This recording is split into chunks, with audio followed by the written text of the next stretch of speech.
Okay, there we go. Let's get this stream started just a little bit earlier than perhaps usual. Perhaps today I'm finally a bit more on time. Wouldn't that be nice?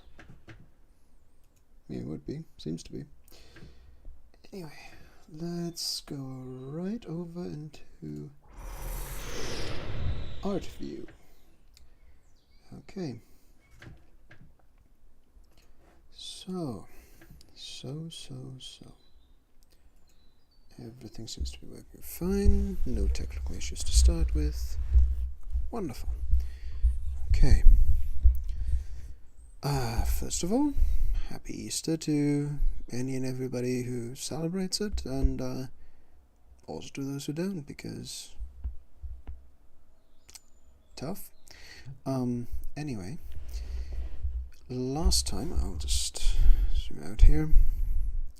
During my last art stream, which we had to, I guess, cut short a little bit there, just to end a little sooner than planned.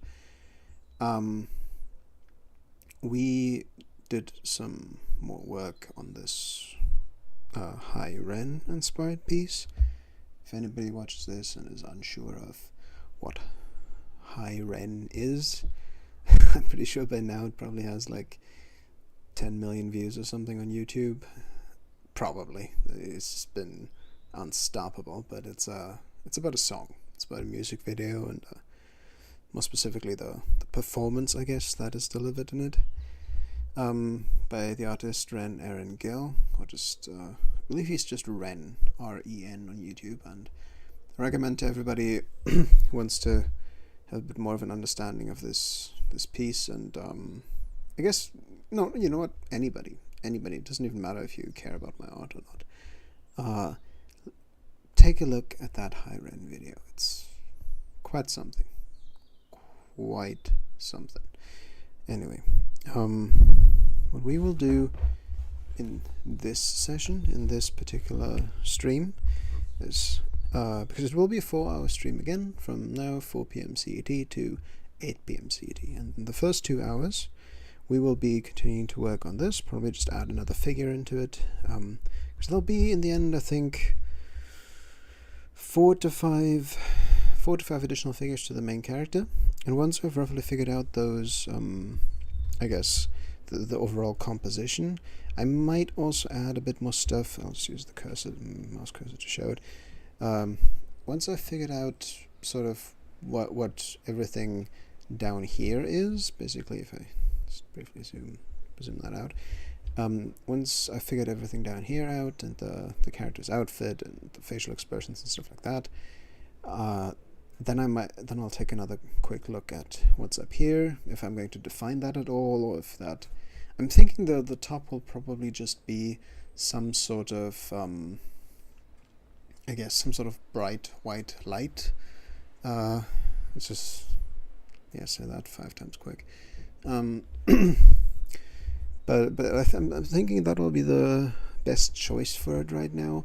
It'll be a very logical source for the light that'll come from above and illuminate what's going on down here, and it will also be nice and symbolic for finally getting out of that dark place in your mind and struggling to reach this better place, this place of balance, of serenity, perhaps that sort of thing. I could obviously be a bit more literal about what I depict up there, certain imagery, but I think bright white light is perfectly fine. I think that could fit it quite nicely. So yeah, the figure, let's move the cursor. The figure that I'll be working on this time around will be one that's gotten pretty damn close to him. I'll be somewhere, let's see, somewhere around, maybe a bit further up here. Somewhere around there. Let's see. Bit of a turned head. There we go. Let's see, establish the side of the head somewhat, and the overall shape. There we go. Something like that. Here's the nose. And like the others, he'll get a bit of a fucked up sort of zombie nose. Let's see which part of his face. I'm thinking that the part that his face, as opposed to the others, will kind of be a bit inverted. That with him, the mouth, the lower sort of, I guess the lower half of the face overall will be what is still okay, what is still almost human looking, and the upper half of the face will be what's all zombified and messed up. There we go. So I'll probably make those eyes, actually I'll make those more like the eye sockets more than anything. Something along those lines.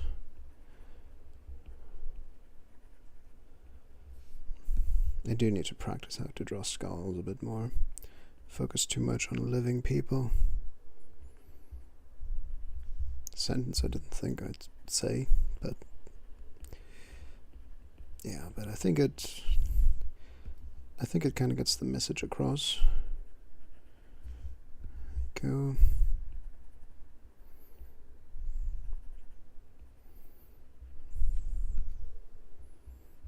I mean, he's not supposed to be an actual skeleton specifically. He's supposed to look rather demonic. That's more it. So he will still have skin just like the others, just messed up sort of zombie, demon, whatever skin, something like that. Go. I have also come across some interesting new software to try out, which is called Toon Squid. Yeah, sounds like it's made for kids, but it's actually decently competent animation software for 2D animation. It was just $12 or something, so I thought I'd pick it up and give that a whirl. So that might be something I'll do on an art stream next week. We'll see. There's still a lot of stuff that needs to happen this week, so potentially, potentially I'll be busy with other things and have other priorities in terms of the projects that I'm doing. And yeah, we'll see. But animation is definitely something I always wanted to do at least a little bit. I don't think I'd want to be a full-time animator. I don't think it's quite for me in that sense, but I do like animation a lot. So if I can manage to do it as sort of in my free time on the side, hobby-wise, that might be really great. And this or that small little animation surely wouldn't hurt my channel either, and perhaps my career could benefit from it. That'd be great. So, let's see. Let us see. How far would that mouth open? I mean, he's sort of... is he supposed to be whispering or shouting? That's the question. This is a rather, I guess, energetic scene. So, whispering, I guess there could be aggressive whispering, couldn't there? There could sort of be.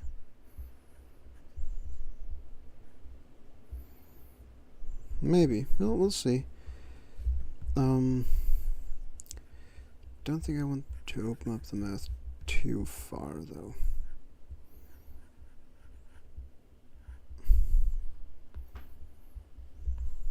See, maybe it has to go. I think it might have to go a bit further. Let's not cut the top of the lips off. That sounds rather painful. Let's do that. I think that's more in line with where it should be on the front of the head. Give him a bit more of a chin.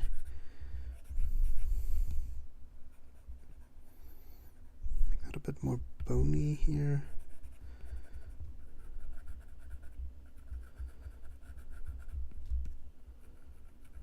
There you go.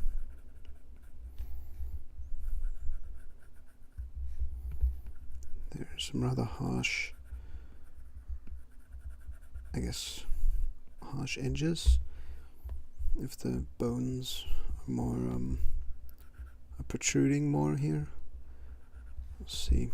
I think I'm going to have to use a smaller brush. There we go. For the detail work.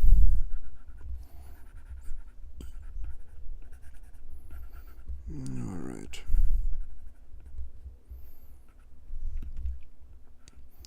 No eyebrows for you, sir, so that makes that part simpler. Could still imply the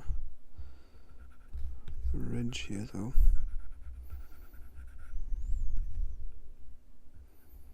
There's a certain... yeah. I mean, there'll be lighting and rendering and everything in the end anyway. It's just sketching things out. There we go. Can smooth that a bit. Yeah, and he's supposed to be closer to him, so really the head... oh, actually, turn snapping off. The head needs to feel like it's same size as him. Let's see, we can warp that a bit more into shape. Yeah. Like that, maybe. Sort of the right size. Let's work with that for now. Because he's supposed to be right behind him. Right on him, basically. Kind of whispering into his ears how he will never succeed and stuff like that. You know, how he's just a rip-off artist. Those sort of things. Like, you know, essentially what is represented in the song as well. It's more of a devil on your shoulder sort of thing in the song. Here I guess it's demon on your shoulder. Something similar. There you go. And he's obviously also going to be wearing one of these robes, which I might have to make look a bit more fucked up, a bit more broken. Yeah, well, that's probably a good idea. Yeah, we'll see about that. I'll work on that later on anyway. We shouldn't get stuck refining things too much right now. If we do that, I think we'll just spend way too much time on it, and we'll be unhappy in the end with how much time we spent here. And don't I know that feeling too well. Okay.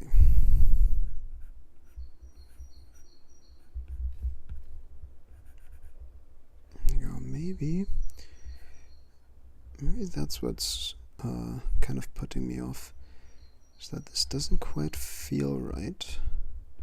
This jaw. Not quite where I think it should be.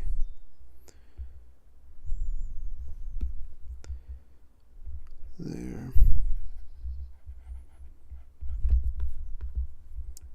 So add that jawline in there as well.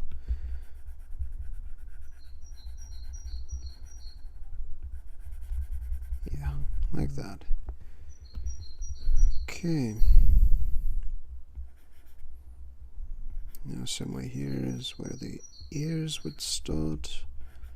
Well, the right ear anyway. But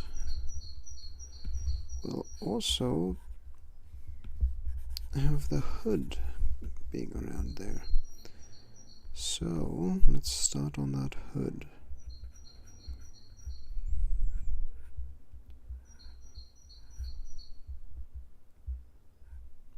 Let's see, maybe more like that. Yeah.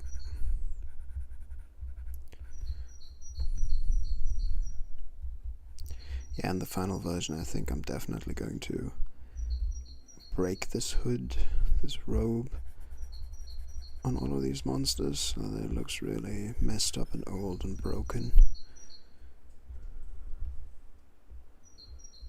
Oh wait, I'll go to somewhere down there. Okay, maybe we'll just sort of see the neck right there. Something like that.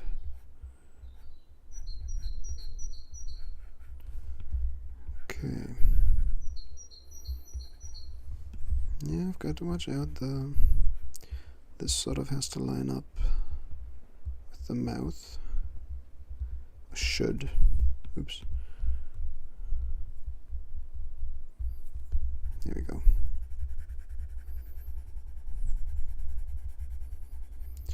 There we go. I can take a bit of that away.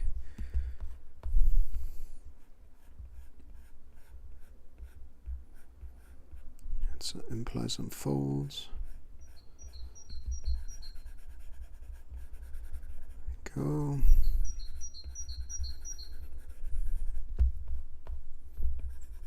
Yeah, and then the hood just has to fall down on his head.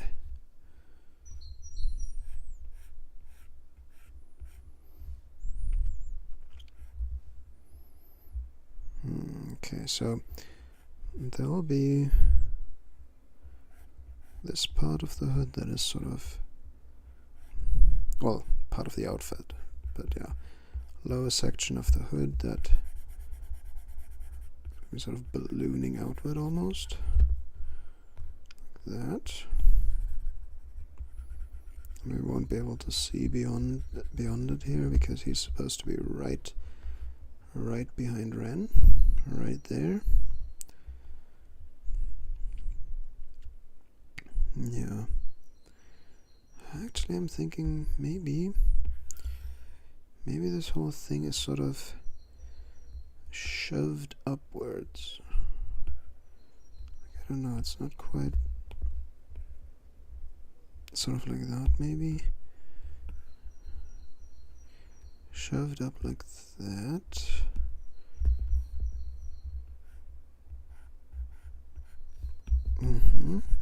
Because I'm going to have this creature's right arm going to sort of pull Ren down. Well, I'll show that in a moment. I just need to finish this. Okay. Here we go.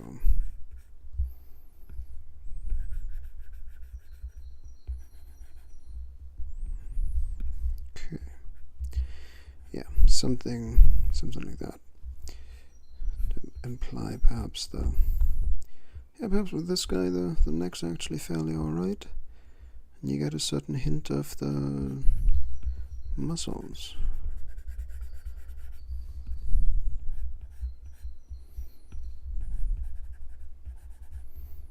Like that.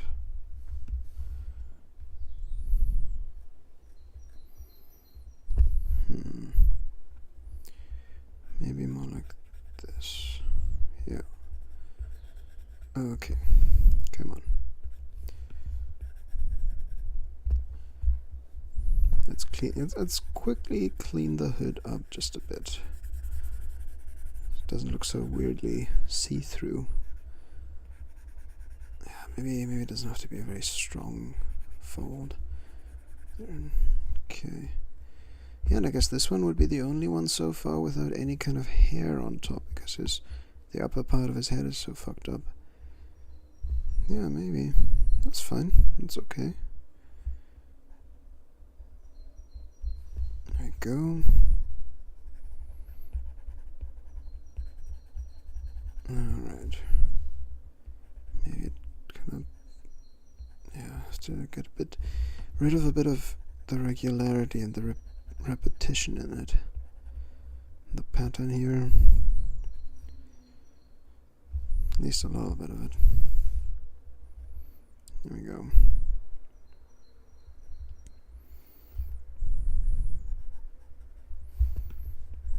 There we go. Apply the, I guess, the cheekbone. Maybe this needs to be just a bit more like that. Okay.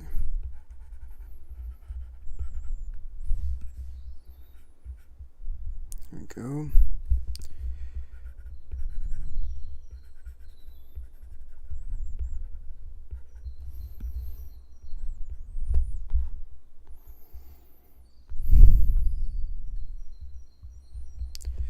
Okay, and then the lips. Yeah, I said I'd get to that arm a little while ago, didn't I?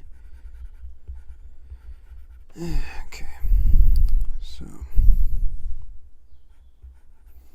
maybe only see the upper teeth.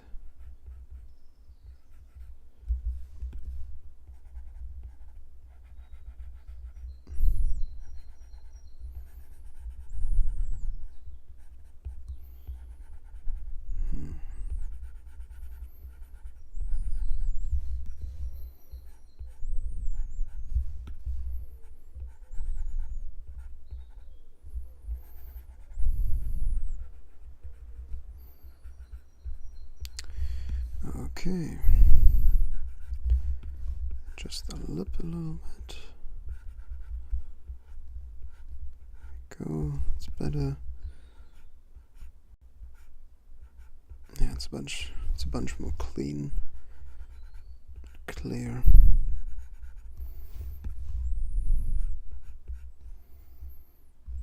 Okay, maybe a bit of a location of the chin here. Not sure if I'll keep that.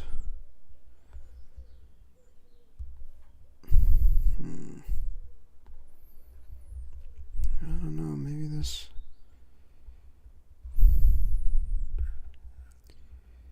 might have to go a bit more like that.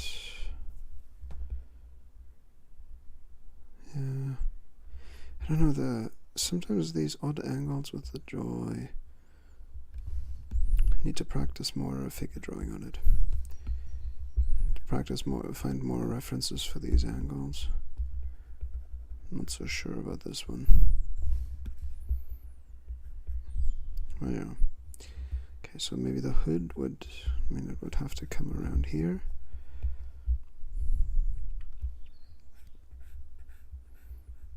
That.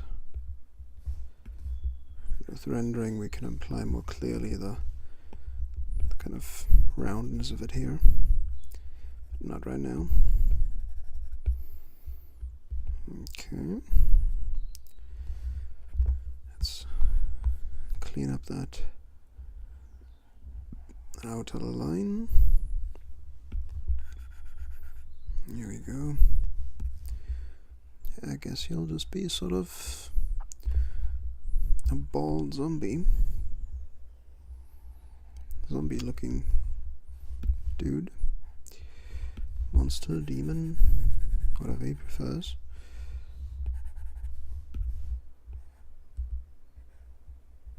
Okay.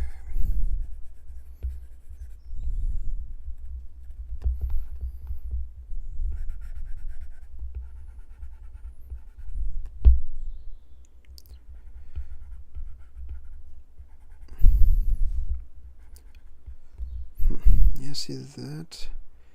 I think this needs to be, probably needs to be a bit, I don't know.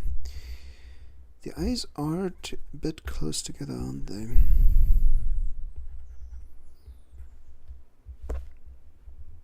Something's not looking quite right here.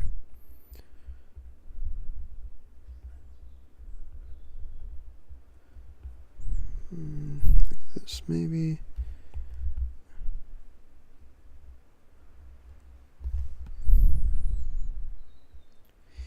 Yeah, I think I'm... this is looking a bit flat, isn't it?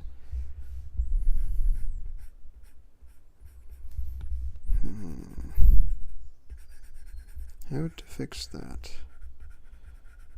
Alright.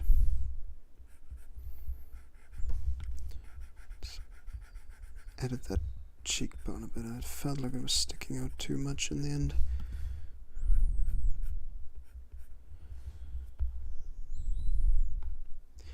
Yeah, no, something isn't quite right about this.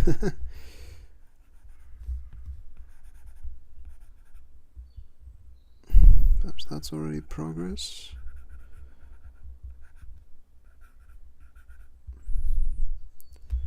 Alright. Progress, progress, progress. I have to look into that, try and fix that a bit. Because that's not quite the way I'd like it to be.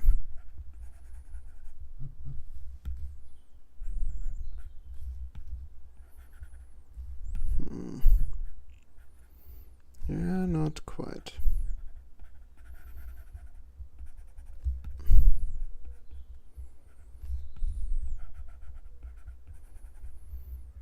Okay, well,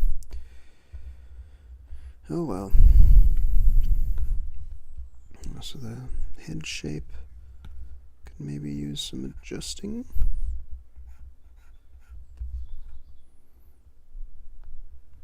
That's okay for now. There we go, close that up. Okay, so what I was thinking was that he would have, I don't know, like his deltoid would have to start somewhere here. Somewhere around here.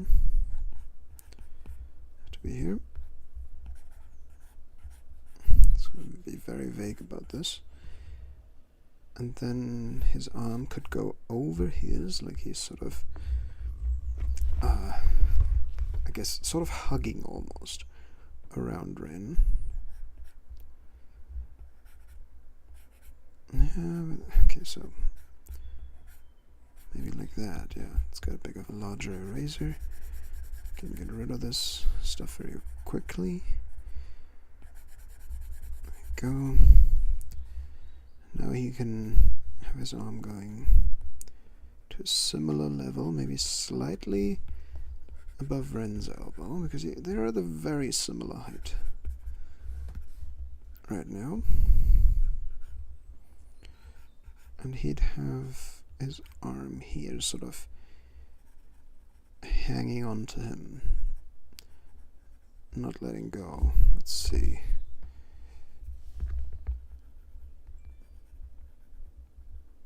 Sinking his claws sort of into him. I have to see about the hand size. Hands are hard. Nobody let nobody tell you any different. Even bloody AI can't do it. Well, I mean they can, but they still struggle. So yeah, that's my excuse. I can do good hands eventually. It just takes a bit more time.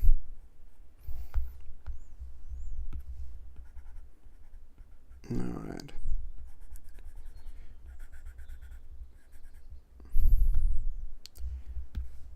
Or maybe we'll have those fingers going kind of straight, but we'll shorten, sort of foreshorten that a bit. Yeah, I think that's maybe better.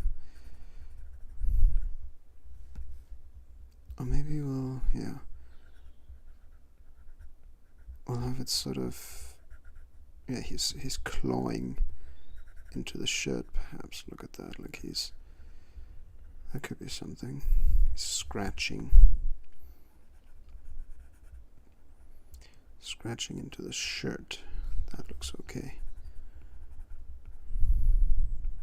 There we go. First, let's figure out the arm a bit better. Then we can do the hand. Yeah, let's have him really sort of, yeah, something like that maybe. Have him really be a bit on top here, hanging on to Ren. and literally clawing into him, not letting go. I think that could be a good visual representation. Yeah, and then his other arm. Okay, well, let's first figure this one out.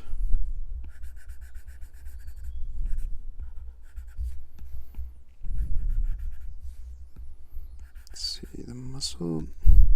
It's too extreme, maybe. But it does go over into the lower arm at some point. Maybe go a bit thinner, even like that. Because here's where the muscles would ball up. And here's where there really aren't many to ball up. Let's go. There.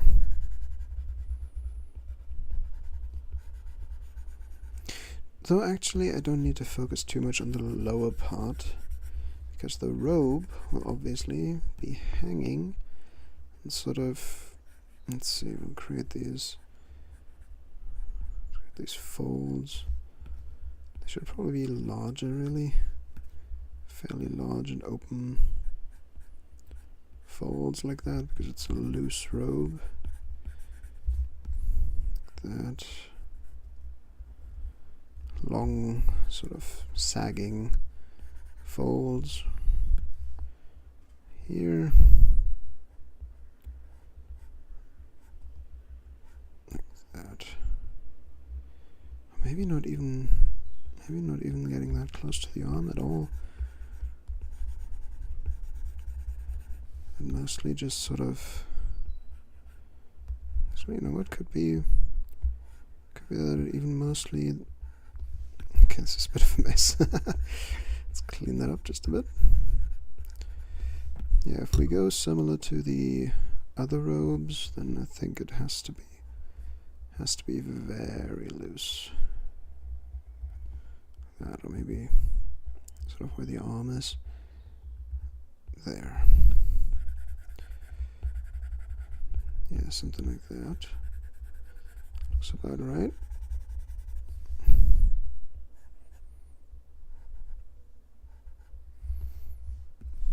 Oops. Procreate sometimes does that. I don't know. Okay. Certain indication perhaps of the arm. I don't know. Not sure if that would even be there. Maybe only in very thin, almost see-through sort of robes. This one's supposed to be a bit thicker. There we go. That.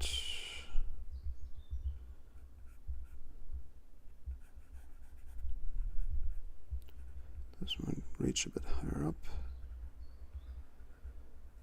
There we go. Yeah, hands, man. Take a quick sip.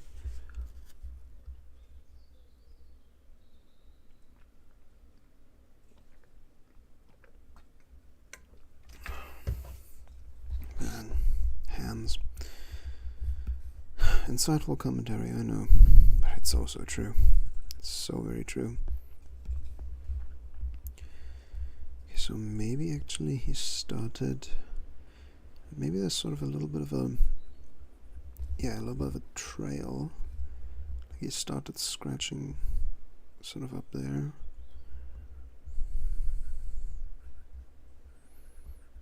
With both of these. It's started to tear. See a bit of the nail that's scratching. Something like that.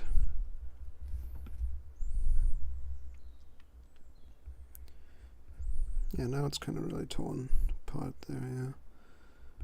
So you know what? I like that. I mean, you know, it's horrible, but the look. There we go.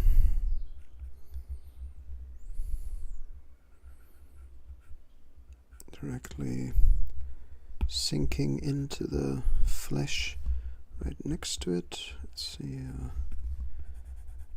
Okay, 1 second. Just trying to find the knuckles a bit. See, I think maybe this hand, I don't know, would they necessarily have different hands? I think I wanted to keep his hands quite, the sort of the creature's hands quite similar to his own in terms of size and everything and proportion. So I think I might need to move this closer down here. I might also, 1 second, let's grab that. I might also have to sort of slim it down a little bit.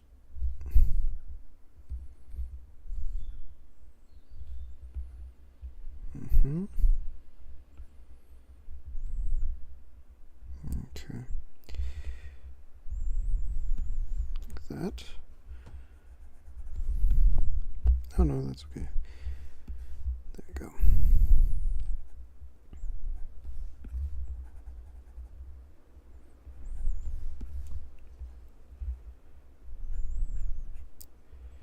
Okay.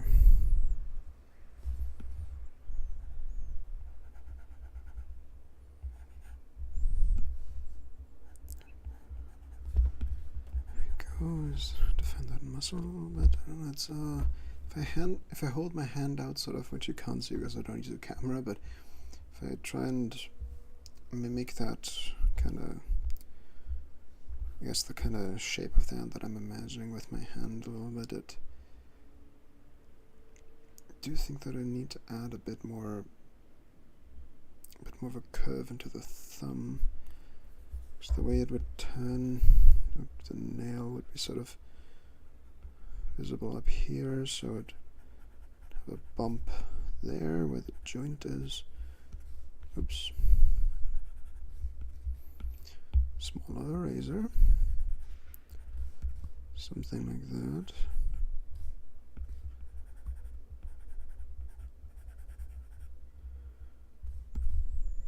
Maybe reveal more torn fabric here. Something like this. Yeah, the good thing about using line art in this particular manner is that when you then add values, I'll use the cursor again.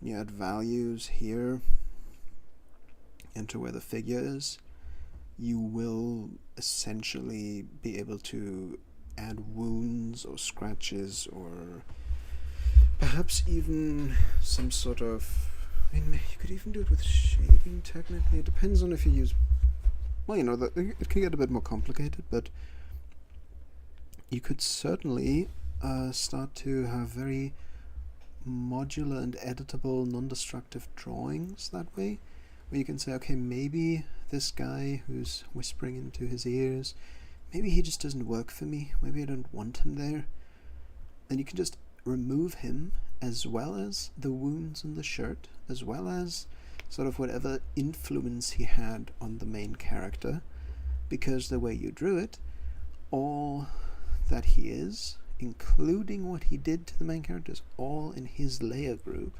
If you know, open the layer menu, and it comes with its own issues.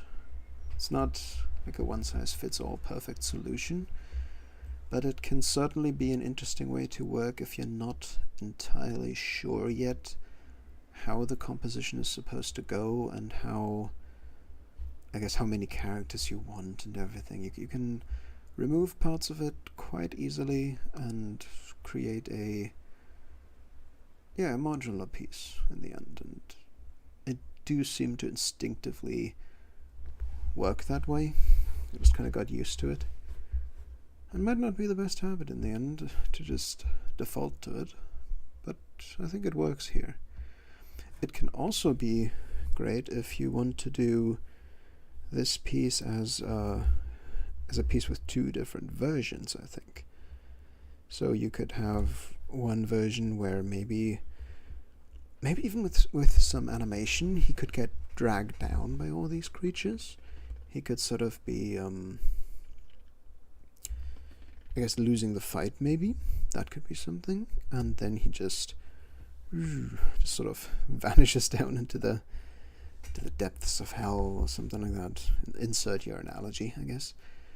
And that could be a game over screen for some video game.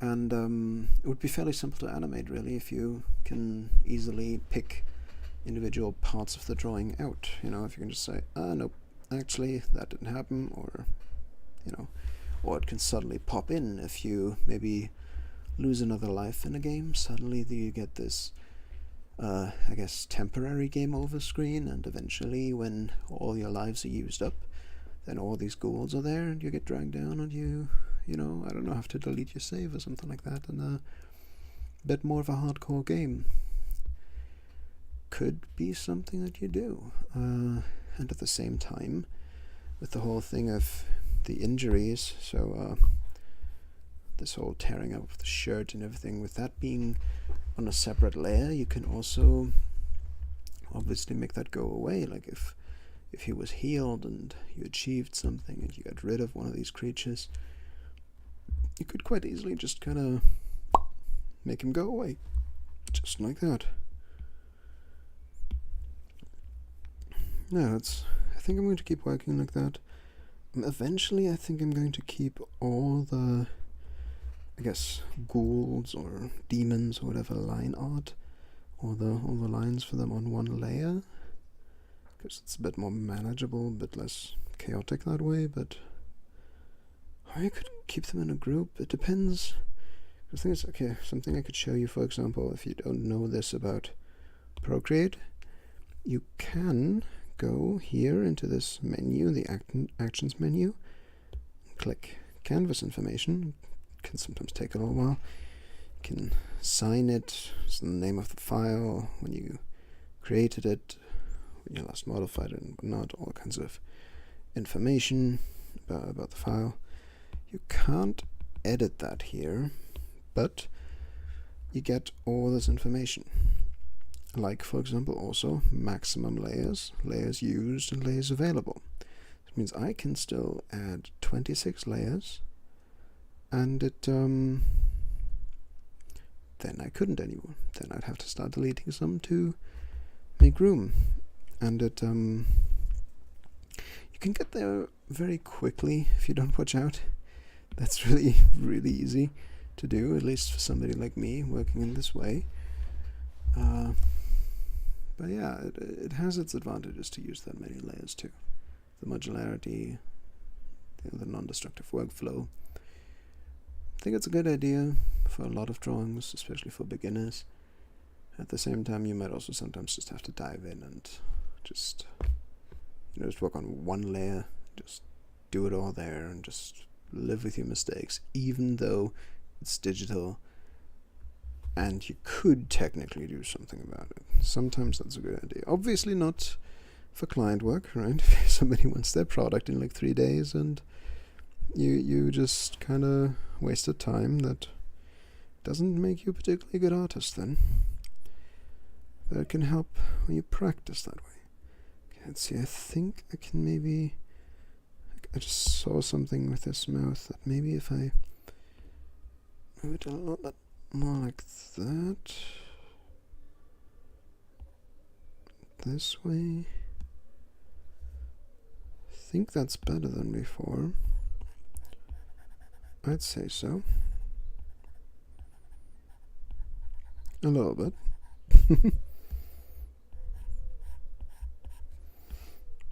Yeah. Okay. Alright. That's better. Definitely.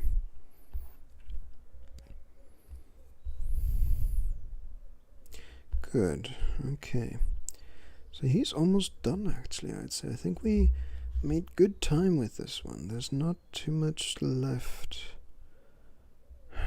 Although maybe I spoke too soon and the second arm will take me a long time, but for the most part I think this guy's worked out pretty well almost immediately. Let's clean up those edges a bit. There, maybe make it even larger. The thing is, you can't go too far with that because your pecs are sort of would interfere. You can't quite. Okay, so now maybe we'll have to move him just a little bit.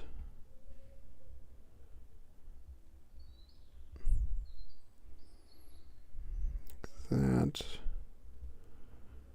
Have to see if that works. Kind of motioning a bit myself to see if I could. I think this might work. I think he did need to move a bit more for it to realistically work out that way. And maybe his arm does need to be a little bit longer.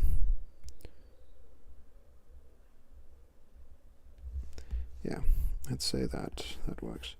So now this is where, yeah, I think we'll need to do that. Because if it's a loose robe, there wouldn't be that hard L sort of shape here. Oop, low battery, damn it. Well, I might need to very briefly interrupt the drawing process to make sure my device doesn't die on me. And that would be the advantage of working in Photoshop on the main PC. Wouldn't get a battery warning.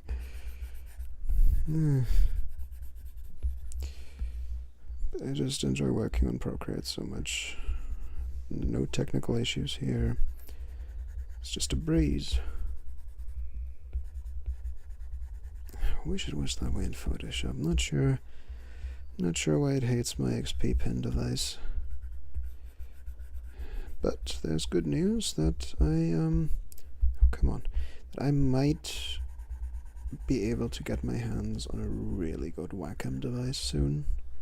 It depends. There's certain ways I can get some financial support, and that could allow me to afford something that I couldn't usually afford, so that I can get really good equipment for my job.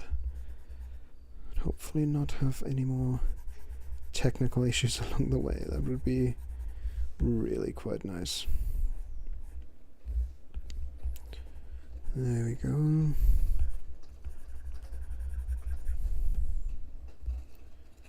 Small indication, maybe, I don't know, something like that. Clean that up a bit. Okay, so now I will briefly just leave that on the screen like that for anybody to see. Okay, so cables, always in the way. Eventually we'll probably have a world with everything just being Bluetooth or Wi-Fi connected or something. Not like we're particularly far away from that right now. Some people might already live that way, with smart homes and stuff like that. Or the induction charges for your phones and so on. I think my phone can do that, by the way. I bought it quite a while ago, and it's not the newest device, but I think it can. It does feel cool to have that kind of tech and Bluetooth connections. Okay, let's put the mic away for a moment.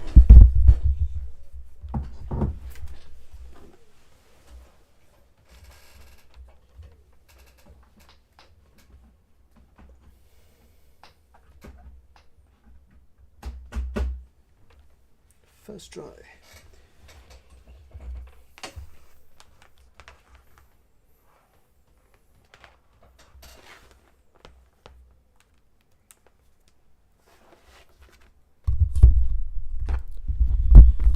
And now my device is charging. Everything is saved. You can clap. Applaud. Whatever. Sound of appreciation, please. There we go. Isn't that all inclusive? Okay. Oop. Stay there, Mike. No, not you, Mike. Not you, Steve. Oh god, that was awful. Shame I'm live. Okay.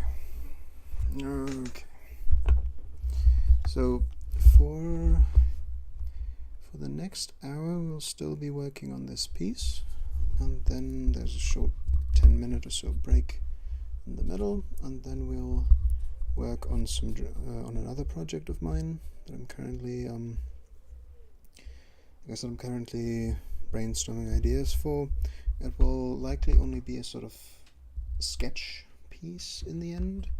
It will it's for a friend of mine who is writing a book, and I guess I'm putting together something that he'll pay me for, that he'll be a paying customer. And so far we've come to the vague agreement that I will simply be doing a piece that's going to be grayscale, fairly sketchy, so something simpler that is cheaper than the main product. I guess the normal full illustration main product. I'm always open to having discussions like that if you want to commission me, but you can't quite afford a full fully painted, fully rendered commission. We can always look into that. However, I will certainly have to prioritize more more customers who can pay me a bit more. It's not that I really, it's not like I don't want to do all kinds of other commissions, even simpler ones, where I just do a bit of a sketch for you, for example. But in the early, the first baby steps of my business, what I need to do is show that I can get customers, get paid, and keep my head above water. If I can't do that, then my business isn't exactly viable. That's not good. So I need to prioritize that and make sure that I've got all my ducks in a row. Yeah. Okay. So let's somehow make that hand work. There we go.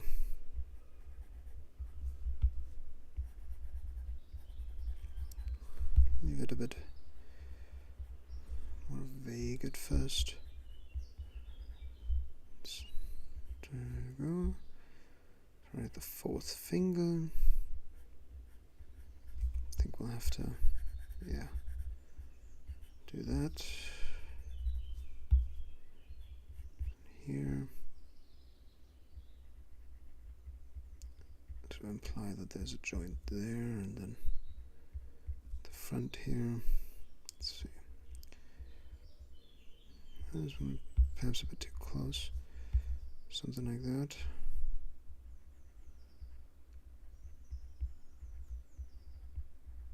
Yeah, something. That's the thing. Okay, so that maybe isn't quite. Okay. Yeah, something like that with the joints. It's fingers and hands, man.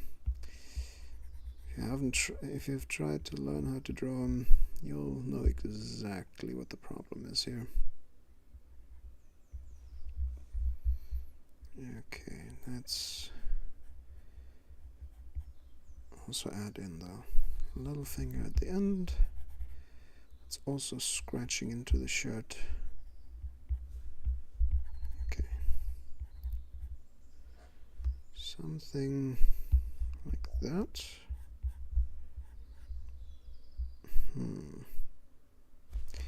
Okay, so that doesn't quite look right. Let's see, maybe if I warp it a bit. Yeah, it's a bit more natural looking in terms of the knuckles. There we go, it's better. See, I'll try and look at my own hand for a moment. Yeah, finger thickness is another question, isn't it? So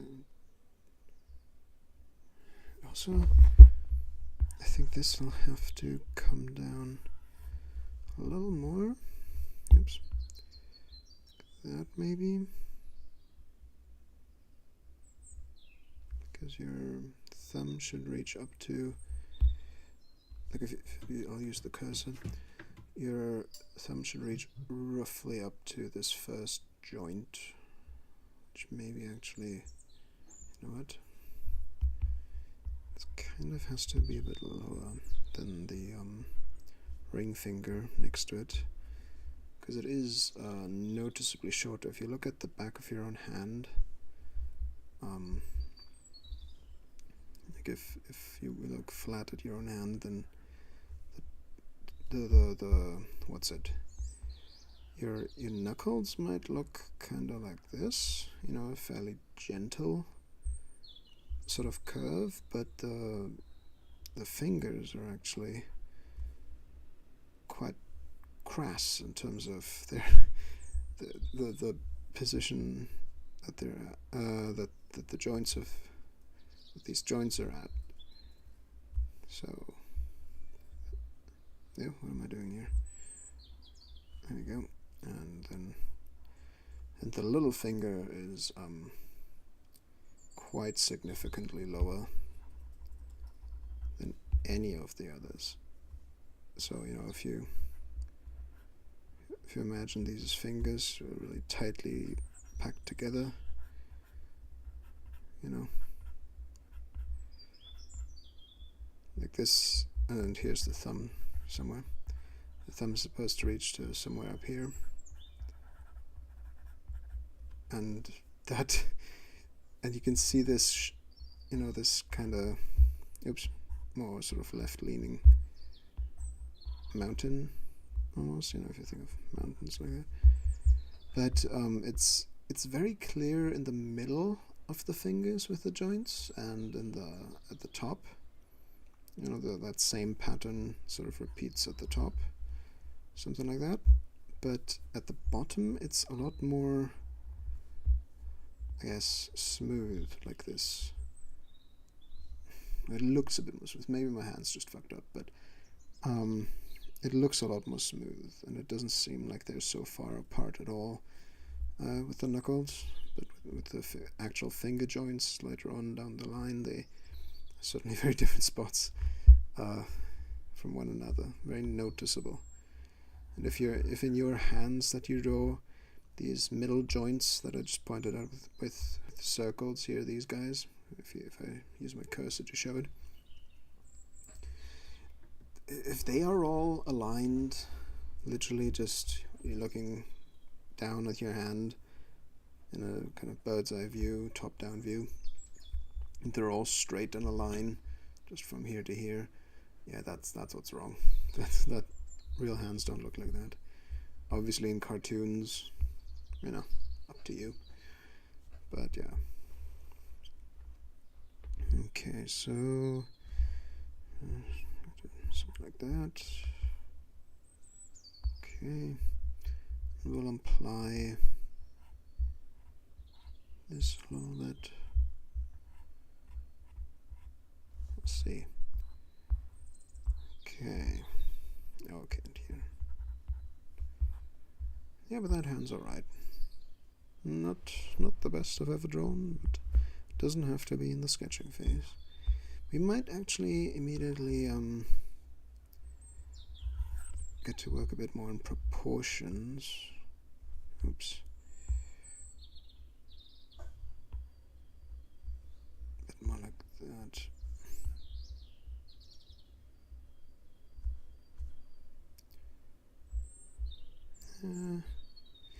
See, it's not that easy to do at this angle without kind of messing with the shape of them. Warp can help a bit.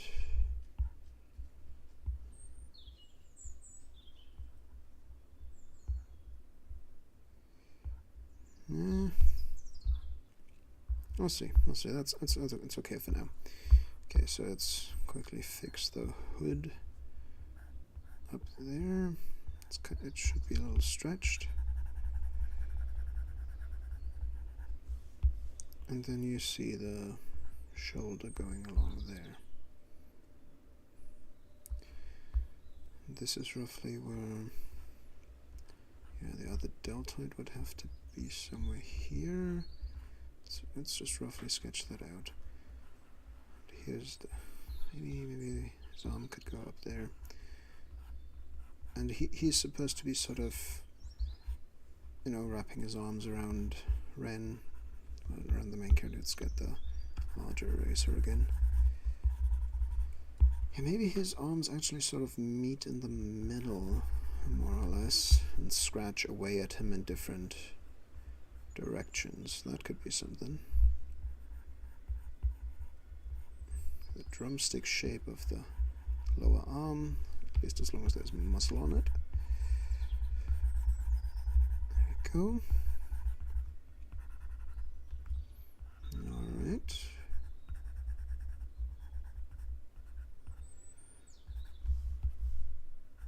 There we go.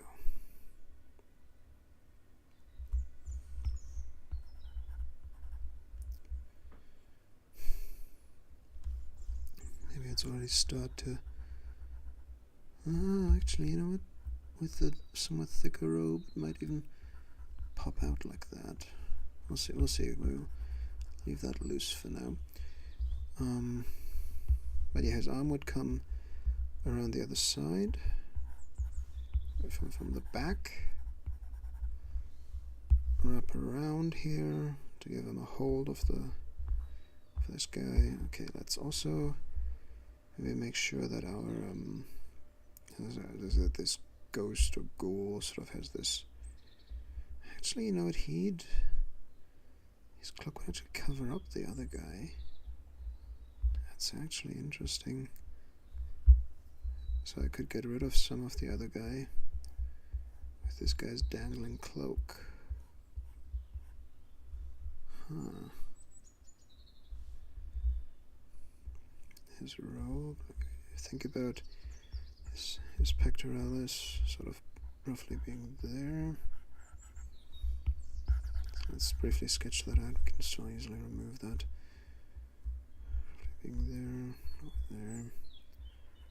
His center line goes down there. Maybe if he has a thicker robe, you can see a bit of it here, and the lat go there. So depending on how thick his clothing underneath his cloak is. Okay, and also, now that we mentioned the cloak, you wouldn't really see it here behind Ren, but it would sort of be poking around here, and then there we go.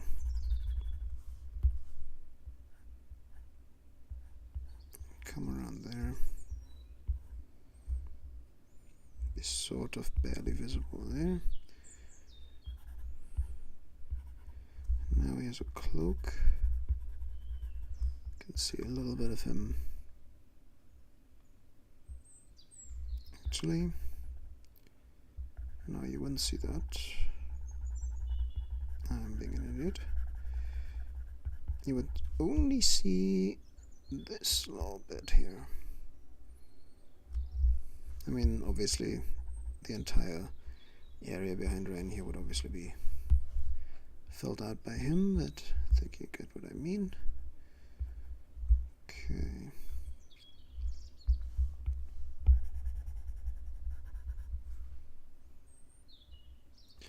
Yeah, no, that's okay. It's okay. We can work with that. And here we'd imply the cloak to be hanging like that. Now to have a bit of a thickness to the cloak. There we go.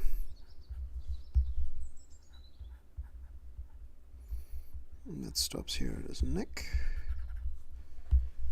Okay, yeah. Yeah, I'm liking where we're going.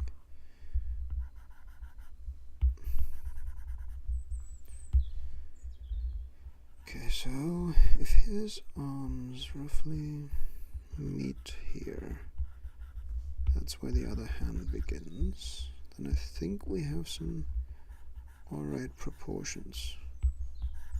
And again, the lower half of the arm will be more of an indication of anything. The upper end should certainly be visible. Can imply a bit of a fold here as well. Go. Would of course fall a little differently than the other one.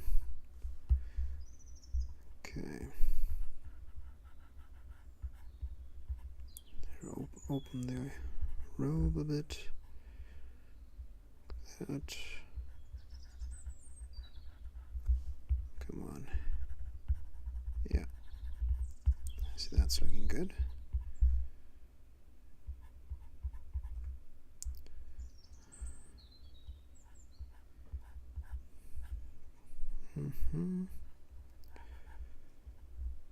Okay, yeah, no, I think that can sort of work.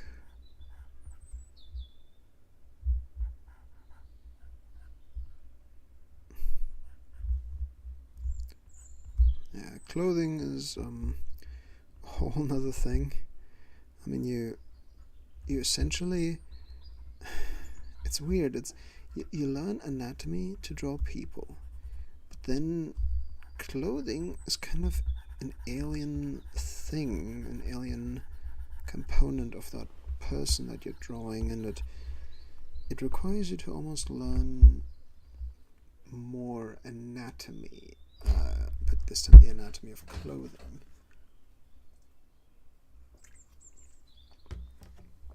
And there's so many different items, clothing items and materials. It's it's a lot. Okay, large eraser. Let's get rid of here. Don't need that anymore. Okay. So I think maybe his other hand will be kind of balled up. Apply the thumb here.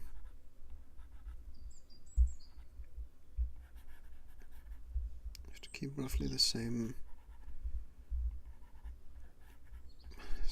palm size maybe, but all the same base shape of the hand. Maybe he's kind of 3, and that'd be a 5th knuckle, roughly. That looks more like the fingers were torn off. Let's turn that a little. Let's see. Yeah, it does get bumpy if you form a fist. More in that direction. There we go.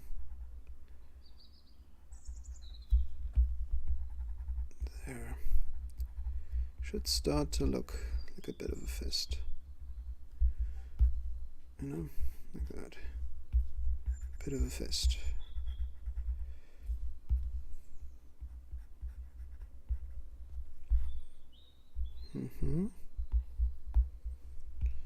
Hope I'm making nobody sick with all these weird camera movements.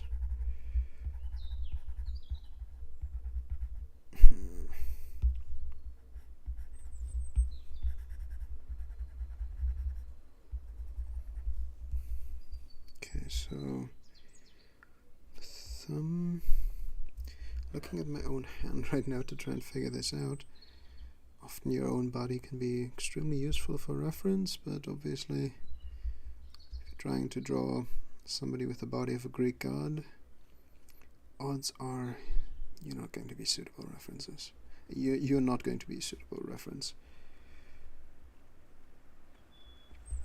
So if that, maybe the hand is slightly angled that way, so that we can get a bit more of a dimension to things. Yeah, it's not really clear, but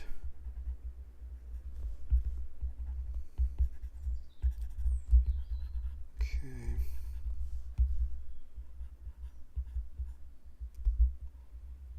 There. Yeah. Let's edit that tiny bit.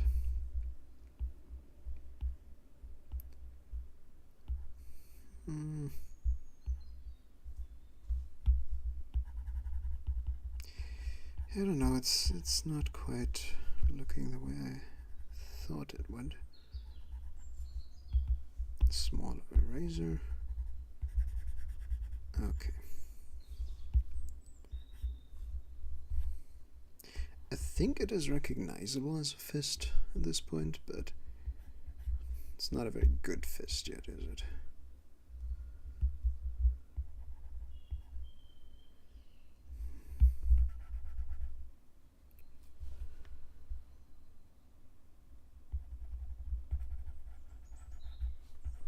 Perhaps it has to be good enough for the sketching phase.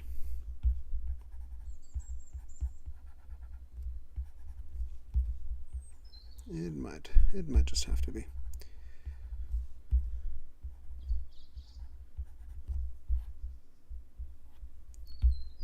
Yeah, a bit dirty, but roughly right.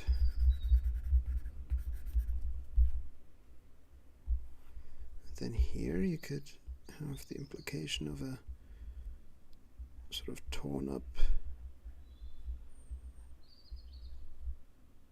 shirt, sort of just kind of being dragged into here.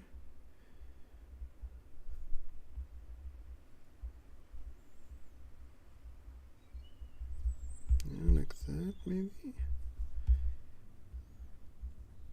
Break up the shape a bit. Like that.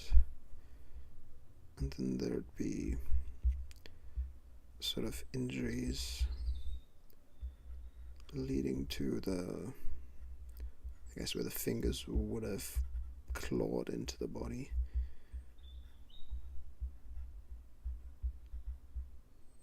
There we go. Something like that. And again, keeping it on the same layer as the creature, so it can be easily removed.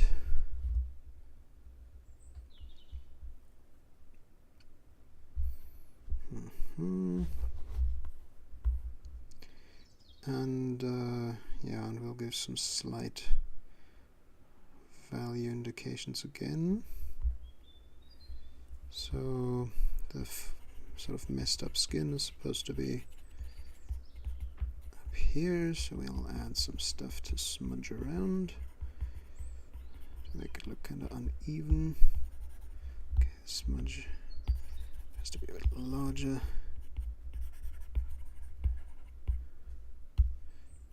Or that. Here. Go. Let's try and keep the structure as best we can.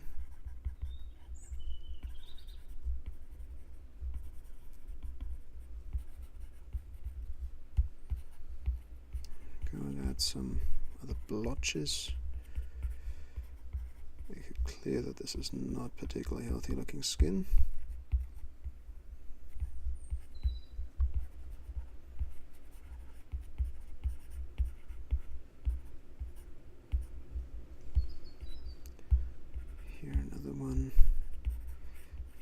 Are we achieving roughly the same look as the others here? Because the others are a bit more scratchy, aren't they?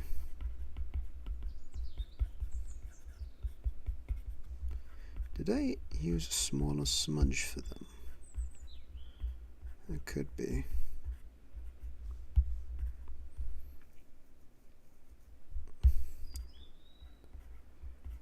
I know it can be difficult to replicate the texture if it's so random.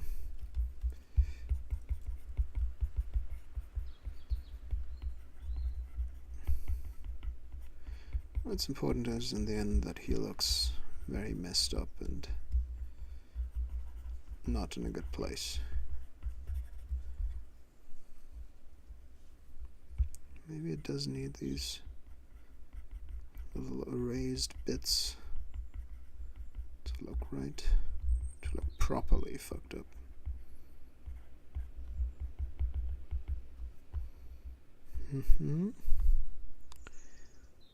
Yeah.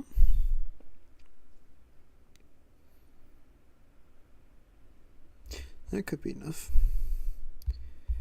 Now make sure that the nose is... Actually, I just realized the nose and the other guys also would have to be darkened. I do have to do that.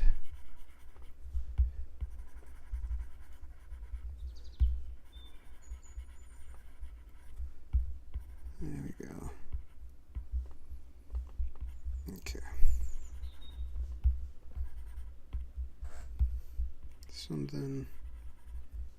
There's all... Oop, not into the brush studio. Yeah, okay.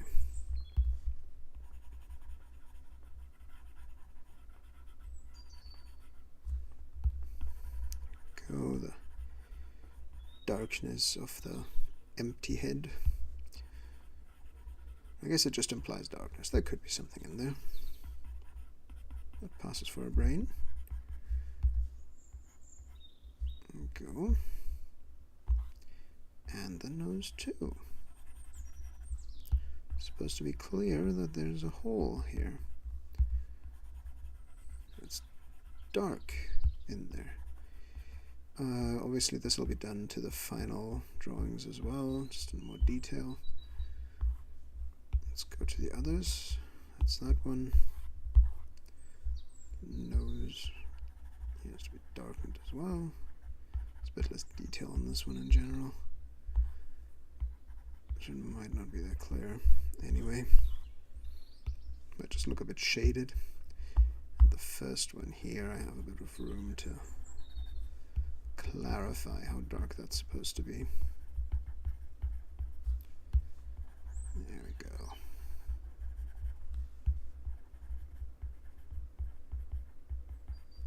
Okay.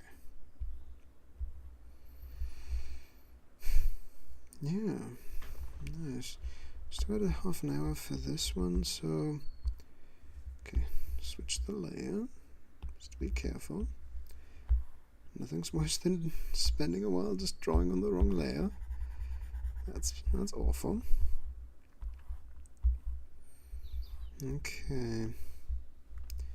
Should we already get going on the next one maybe? Because this one seems pretty alright the way he is. I think we might just do that. Yeah, okay. Readjust a bit. Yeah, we could do that. Okay. I think I want to fill out the, if I use the cursor for a moment, this part of the composition a bit. He is supposed to be kind of surrounded by all kind of messed up sort of zombie versions of himself. They're kind of coming at him, trying to drag him down. This one being the most successful. This one second successful, most successful, I guess. And this guy is a bit late to the party. Actually, I might just quickly, for clarity, just briefly go to his layer there. Take a somewhat larger eraser to imply that this is not particularly visible. This is kind of obscured. There we go. Yeah, that helps. That does help. Okay. Let's say, call this guy Monster 1.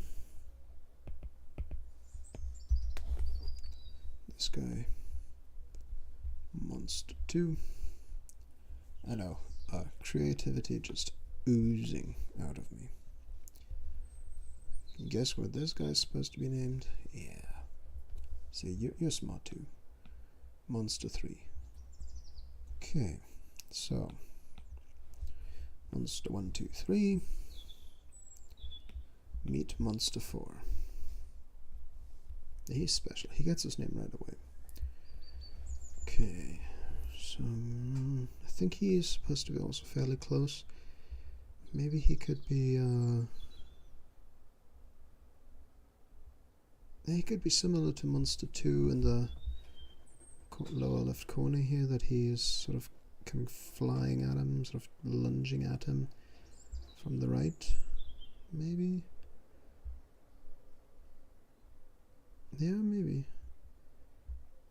Perhaps from a bit lower, from a bit of a lower angle, much like the first guy. I think so. I think we'll do that. Yeah. Okay, yep, correct layer. So, I think that'll be actually, I think he'll be somewhat more in profile, more from the side. This will actually be, there's the nose, it's roughly the eyes. You'll see something like that. A larger eraser. There we go.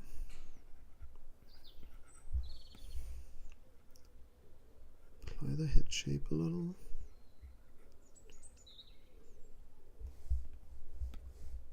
Make sure that the nose still sticks out. The mouth starts here, but he's supposed to be angry and shouting. So a bit more chin below that.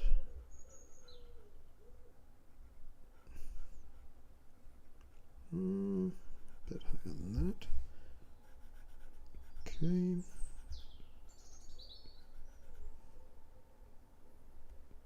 Yeah, something like that.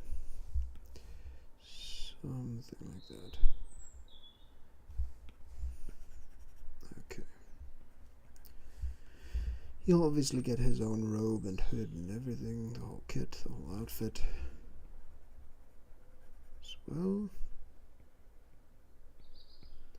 And we already kind of have him vaguely defined. Okay. Let's turn him a bit. And also enlarge him a bit. Let's see. He should be a bit bigger than that. Maybe he's a bit cut off like that. Yeah, could be.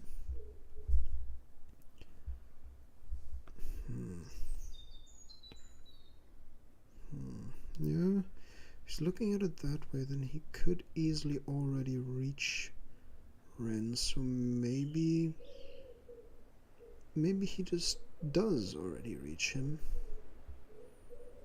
I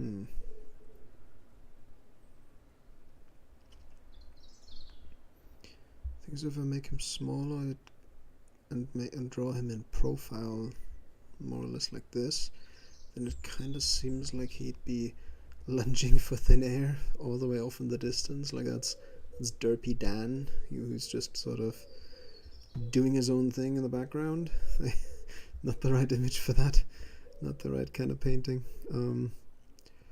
No, I'll figure out what to do with him. He's also looking kind of similar right now to the first monster. In terms of his angle, his look. Maybe he is closer already.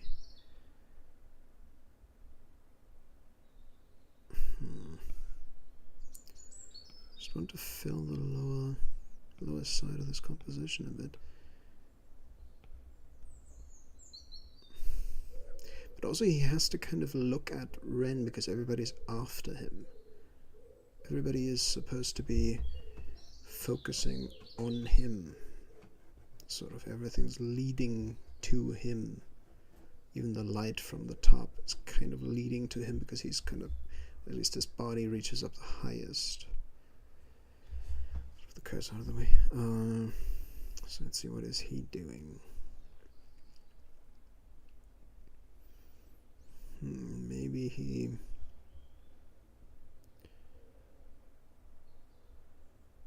Or maybe he's just arriving, sort of. Let's see, we can play with... Maybe sort of just in the moment of reaching Ren. Like he just got here, sort of thing. Like if we imagine his neck as being somewhere there, let's see. To kind of figure out where the jaw would be. You could perhaps have his clavicles there and there. And he's kind of arriving. And he'd also be partially obscured by the first guy. But also could actually have his pecs sort of more like that, and this is where one of his deltoids would be. Large razor mode, is that? Okay. Larger razor mode. Second, we're working on it. So if his body continued down there, it would be sort of really from the side. Yeah, something like that maybe. I don't know, no, this wouldn't be as visible if you were more from the side. I don't know, that's the thing, like you would have to sort of slowly shoving it. So like, because this is where the deltoid would have to be if you saw more from the side. And this is where the deltoid would be. Yeah, that's actually much closer to the truth, I think. Heck, you can pull off some weird angles, I guess, but certain things just wouldn't work otherwise.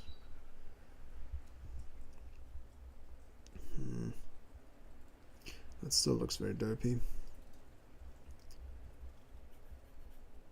This might be a bit too odd of an angle.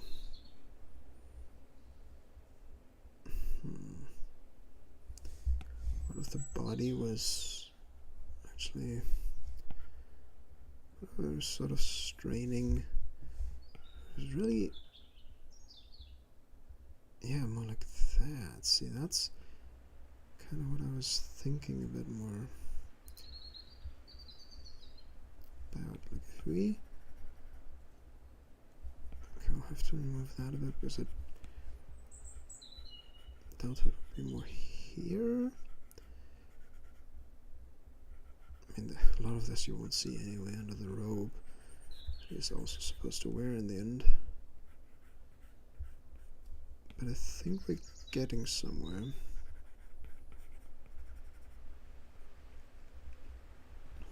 Slowly but surely.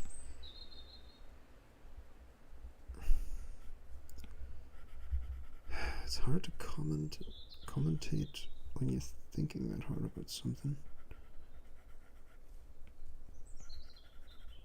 Go. Come on. Now that's the deltoid. Let's remove that.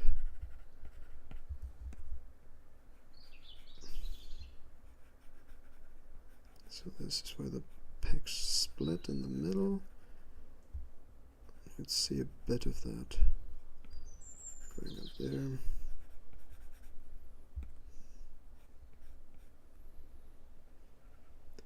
Here is where his other arm would be. The lat sort of reaching up here from the side. So the other deltoid way up here, and he's reaching up His arm sort of flies out, shoots out forward. It was almost like a Superman pose. And yeah, maybe he's sort of going for the neck, you know. He has his arm here and he's trying to, you know, if it went through here, you know, if the deltoid kind of inserting here, and you just smaller eraser for a moment. So if you, oh, I'm trying it out on myself again, whether my muscles aren't that defined.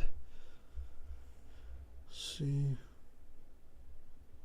Yeah, maybe barely. Okay. Maybe his other arm, would, by the way, would also be sort of visible here. Cut through here a little bit. I'm really reaching right now. I hope that works anatomically. Just have to consider. Yeah, the pec would be stretched like that, and scrunched up, and below that here with the rib cage, you'd get down past the abdomen. Somewhere here would be the belly button, roughly. Go up the abs. An indication of the rib cage here. Here, roughly. There's the. Yes, I might actually have to be lower. Of a lower angle here. There we go. Certain thickness to that arm too. Okay. There we go. Perhaps he's a bit of a thinner fellow. Who knows? Actually, this is probably more where the ribcage would be. Doesn't it go a bit lower? Okay. Don't have to define all of that in much detail, really, because of the robe that he's going to be putting on, but I kind of am trying to just find my way here. This helps. Go. Yeah, something like that. It's crude, but oof. Okay.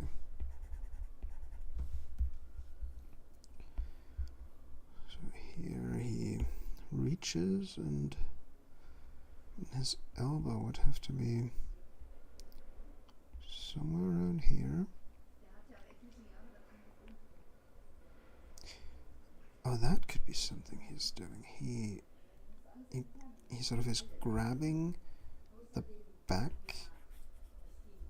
Okay, so go to find the muscles a bit. The way they insert here. Because maybe they wouldn't bulge out that much because the arm's so stretched, so careful with that. And he is okay, so roughly figure out the length of the arms here. Okay.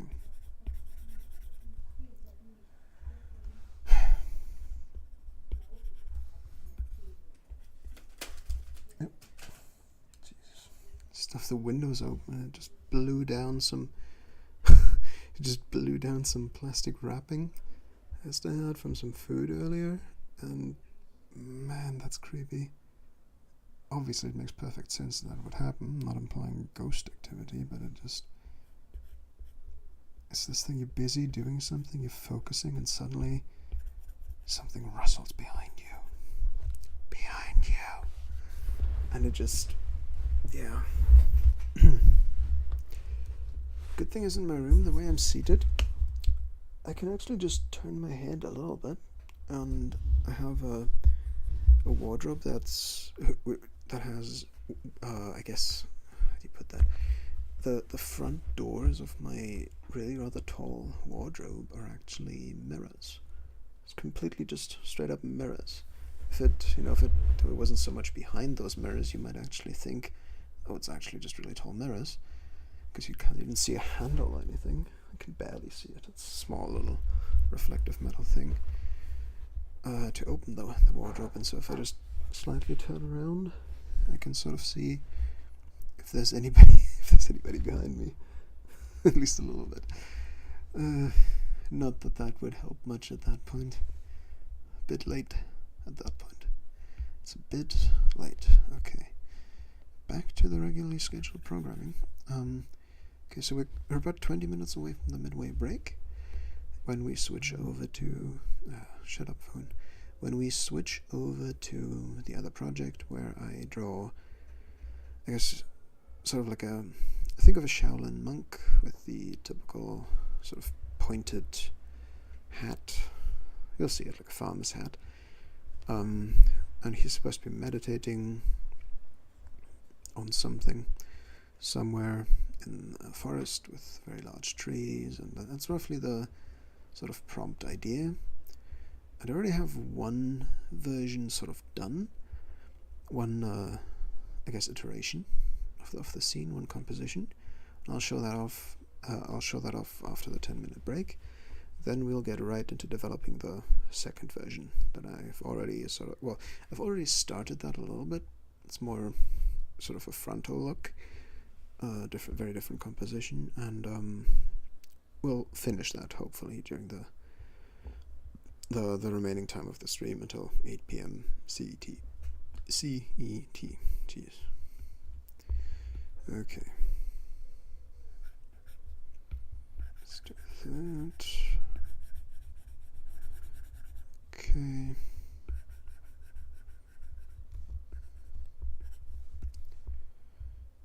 I mean, technically a lot of this will be erased anyway, so let's maybe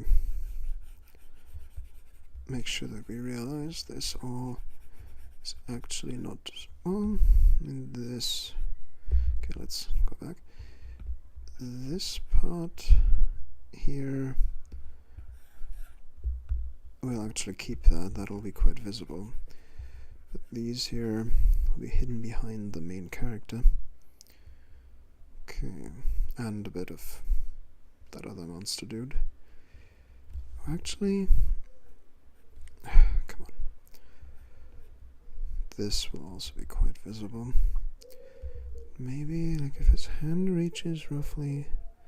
If hand roughly starts there... Which I think proportionally that's about right. Seems about right to me. Would it even be very visible?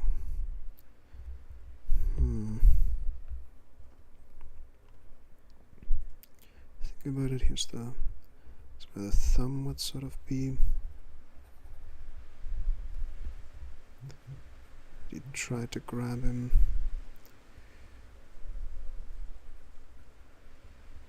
Like that is the thumb. Not that the hand would really have to be drawn out that much. Yeah.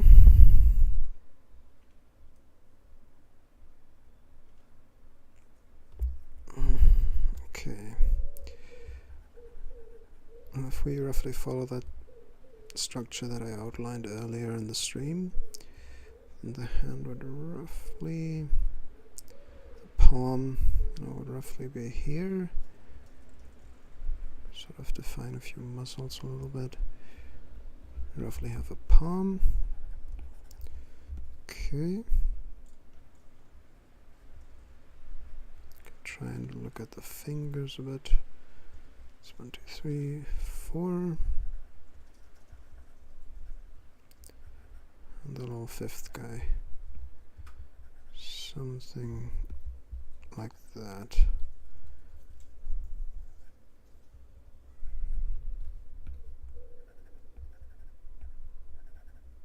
Okay. So we're roughly there. We could have those. Okay, let's kind of see if that's. I think we can go with those finger lengths. I think the finger width is a bit too uneven. A smaller eraser. Okay, hands, man. Drawing a lot of hands for this piece. was even thinking about adding more hands to the bloody top here, but maybe I should have mercy on myself and on the viewer if the hands don't end up looking very good. Yeah, see, they don't seem quite evenly thick, which, I mean, they aren't all evenly thick, particularly the little, you know, pinky, but most of the others are quite similar. I can shave off a little from the side here. Oh, come on. Sometimes Procreate doesn't recognize when I want to switch tools. Or maybe it's my iPad just getting a bit old. Let's see. Or I guess we won't see that so directly. Isn't it a bit of a slow and sneaky process? Unless you, I guess, drop it down the stairs or something, then it's pretty obvious and sudden. Can't believe how some people just give expensive phones or tablets and stuff like that to their toddlers. I mean, first of all, it's to keep them quiet instead of, you know, doing your job as a parent and raising them. But aside from that, it's also just beyond stupid to hand a toddler something so expensive that he or she could just, like, literally the second you give it to them, just drop and break it down the stairs, you know? I don't know, some people. I could never. Okay. So now we can see roughly where we would perhaps find the fingers grabbing onto Ren's head. There we go. Maybe the hair can obviously get a bit scrunched up, pulled down. Let's see about that. There we go. Okay, let's apply the fingernails too. Except for maybe on that last one, these should be barely visible.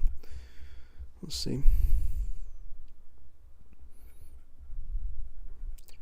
Could be a bit lower down. Would have to be. Also can't be too long. Come on. Okay. Okay. There we go. Yeah, so it would be visible. Would be visible. We've got 10 minutes left for that guy. Let's see, is that hand too small? It might even be a bit too small. I don't know. I think it's okay for now. Let's try and polish his face a bit more.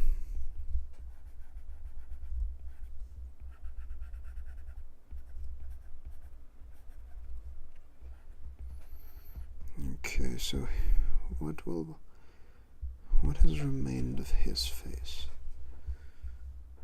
Certainly not the nose, we established that. Maybe sort of a line down here, a little bit of the neck. Actually, down a little bit of the neck, just to keep that shape looking nice and 3D. There we go. And then up here, parts of the nose, and like that. Rest of the head. Okay. So this part will be human looking.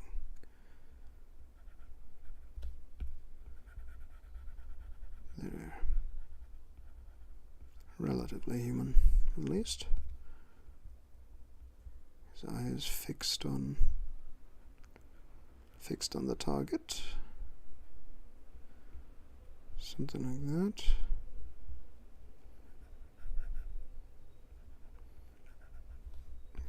That will be darkened in a moment anyway. Just clarifying it for structural purposes. There we go. Let's make sure the brow ridge works out, because it obviously has to be a noticeable amount larger than just the eye, most of which is obscured by the eyeball. Okay. There we go. He does get eyebrows. So, let's see, somewhere like that. He should look angry too. All of these guys are rather unhappy fellows.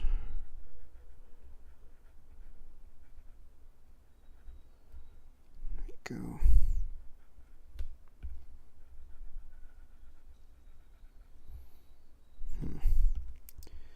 Yeah, I have to work more on facial expressions here. Without a reference, those are still very hard. Obviously, in the later stages of this piece, I will be getting lots of references. It will be a whole process. Could potentially do it on stream, but I don't know. Kind of don't want to risk getting into some sort of, buying some sort of image pack perhaps that has the references I need, but is not safe for work, and then suddenly I get in trouble with YouTube. That might not be necessary, or I end up revealing some sort of sensitive information that I didn't want to. So that's probably a good idea if I do that on a stream. Not that it would be the most super interesting stream anyway. I have been considering perhaps not doing art streams anymore. Not because I'm dejected and depressed about not having any viewers. That is to be expected as some rando starting to stream. Never had any illusions about that, but alright, no lips on the fucked up part.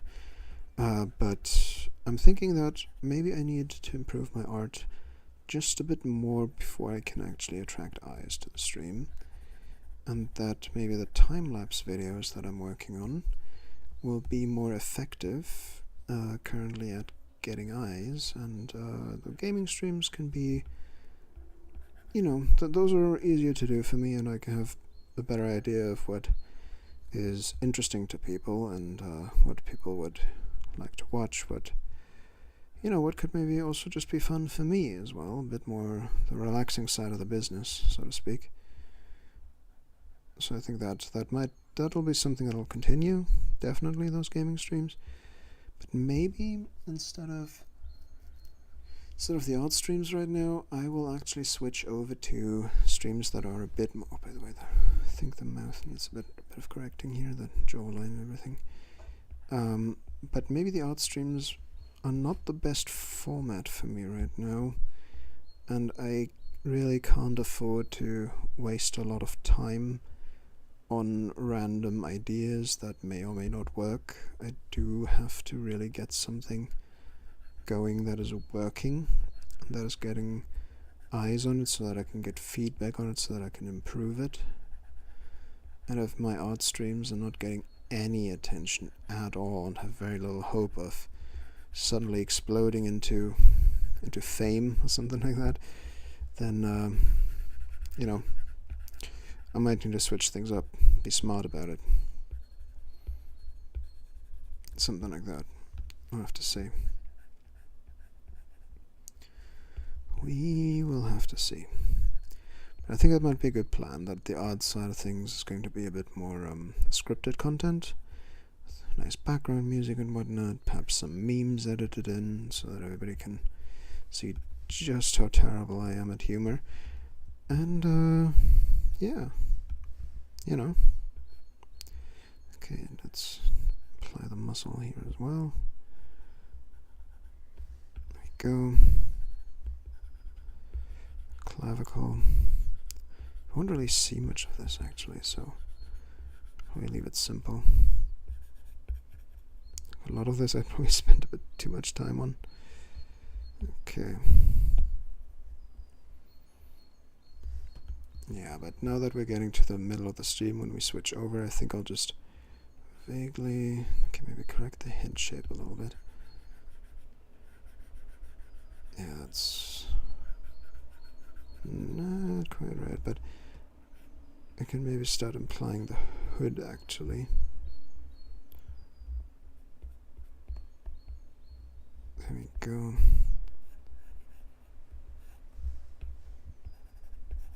Bit rough.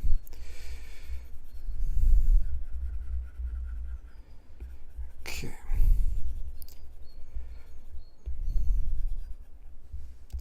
Yeah, we can get the beginnings of the hood going. Can actually even probably start his... No, I don't think you'll see the ears from there. But again, the jawline should probably be a bit higher up. Yeah, there we go. So that's better.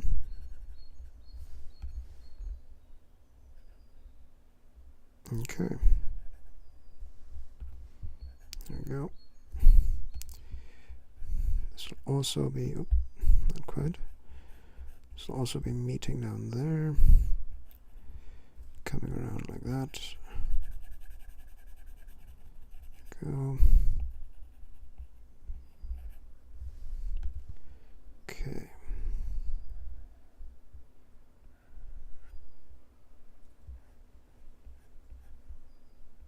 There, apply the... Yeah, I guess a certain thickness to the robe, right? This is... I don't know, we'll see. See if I do it on all the others. In the end, I'm still spitballing here, figuring out the design. It's going to work, and yeah. I don't know. Yeah, that's probably a bit too much thickness here. We can do that with the actual cape part. I don't know. We'll see. We will see. This is not the most important thing about the sketching phase.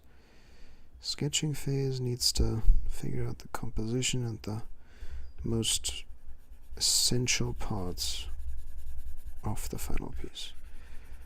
Okay, let's clean this up a bit. Go. Okay, a slightly larger eraser to be effective at that. Okay. Go. Okay.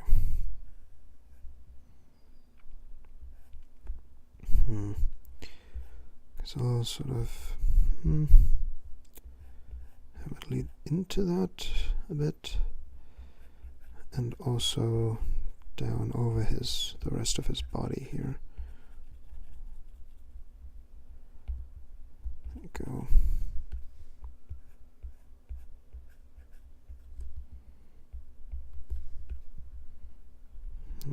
Okay. And that'll pretty much be, oops. And that'll pretty much be all that we do on this high ren piece.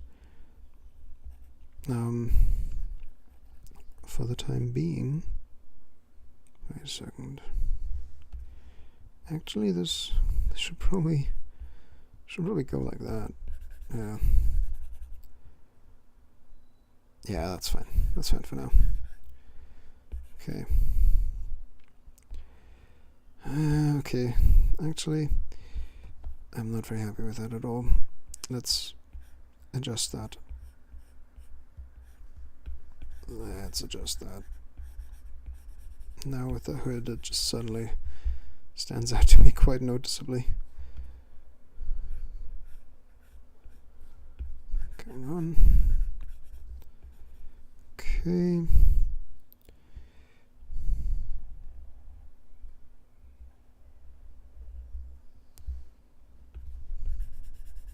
Maybe like that. Am I not really laying the hood down very well?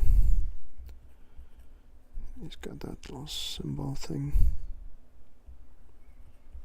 down there that probably holds the hood together or something. We'll see. Okay, we'll figure a little bit more of that out before the break. Like that, maybe, yeah. And perhaps start implying the cape a little.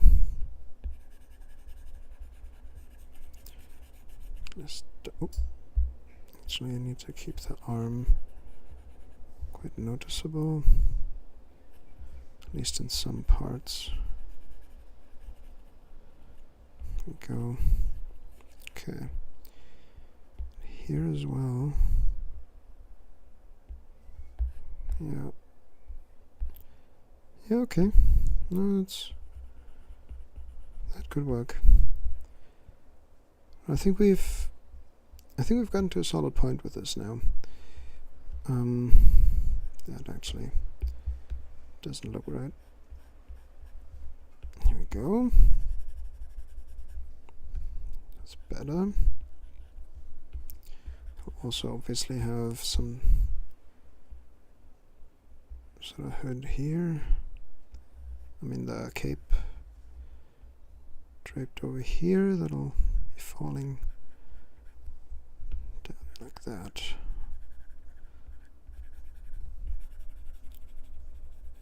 Implying that it's not actually going to be all that visible.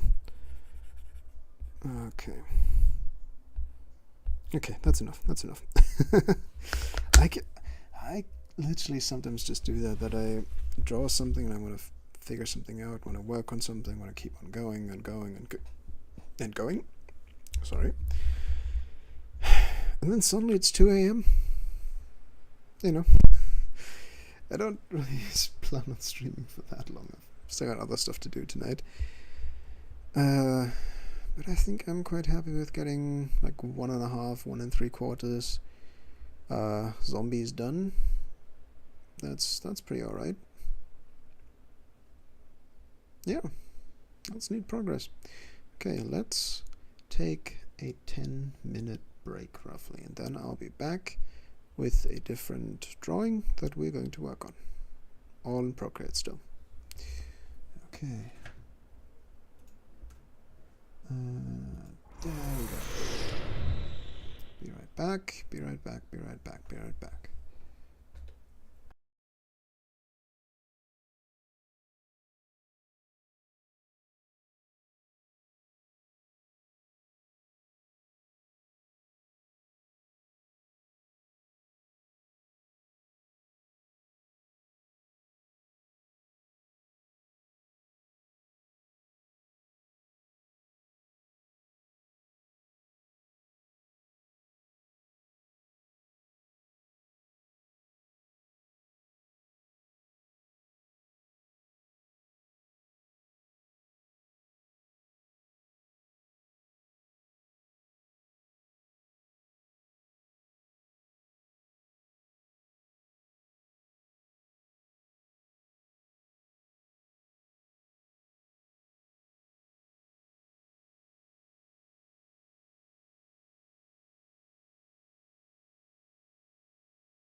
Did I say 10-minute break?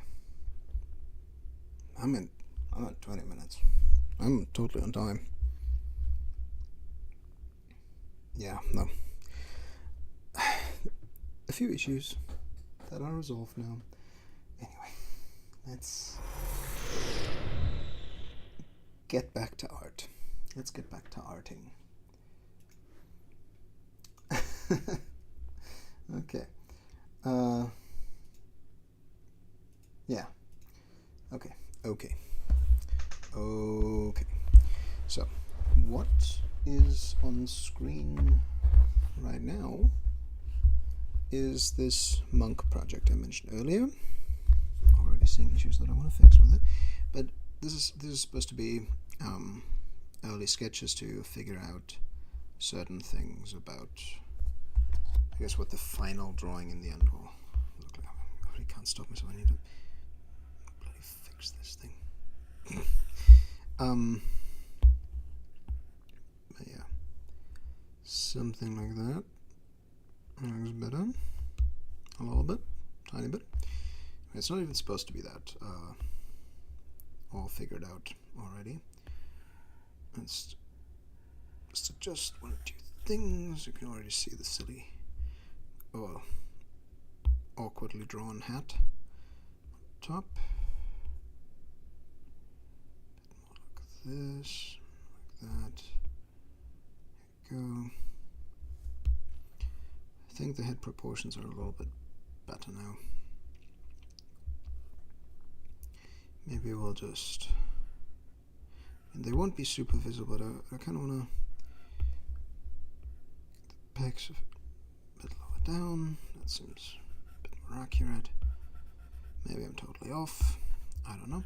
Anyway, this thing sort of, I will be keeping the drawings all in this roughly this sort of portrait format, but as you'll be able to see, oops, the other drawing that I did, the other, I guess, composition, is a very different angle, very different kind of, yeah, feel for the whole scene. So here we are not directly looking at the monk. The little guy is sitting here cooking some soup or something like that. Whatever floats his boat, whatever he wants to have, on a very simply constructed little. I just realized I didn't even draw in any. Let's just fix that. Let's just briefly sketch that in. We're working with thick lines, but let's just pretend it has these.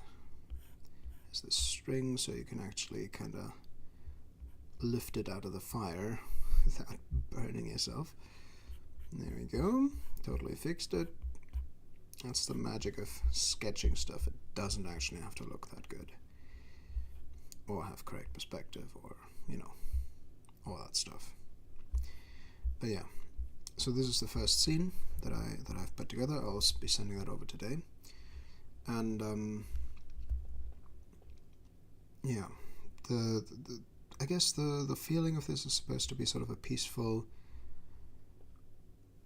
comfortable, sunny day in which the monk is in the forest, meditating in front of one of these enormous trees, and just near a little river that will provide some nice ambient sounds, and it'll just be a comfortable sort of meditation session, I suppose. That's what I want to express with this. We'll see how that turns out, whether or not the customer likes it. What I'm working on now is a different approach. So I think I'll actually go down one brush size. Well, we'll see. I think I can make that work. The eraser maybe a little larger. I don't know. We'll see. We will see. Anyway, I think I'm going to keep the dude and his lines separated from the background for the moment, just so I have a lot to figure out there.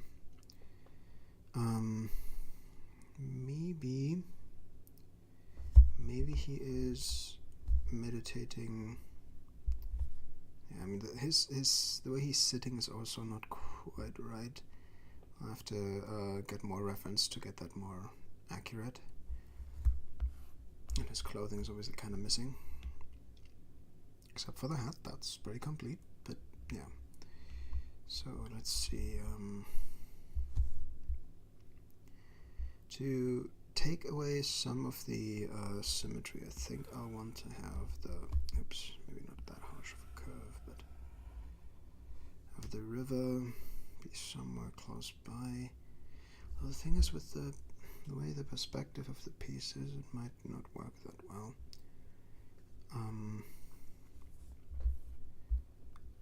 But I do want him sort of to be fairly low in the image, so that the trees, really loom over him. They're absolutely massive and take up a huge amount of space in the image. Let's see. So let me think about how I'll use the cursor to kind of illustrate where I think I want to have the river. The question is, we're looking at him from sort of more straight angles, so the river would actually probably end up passing perhaps a little bit around there. Yeah, we'll try that out. So river would be coming in right there and moving along in front of him, perhaps a bit like that. I think we'll make the river bend a bit less extreme. More like that. Large eraser. With that. And then we can imply that the water reaches roughly up until there.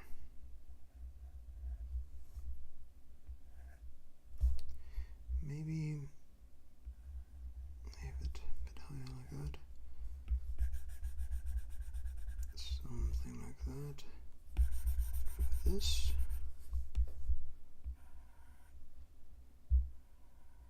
With the water back here.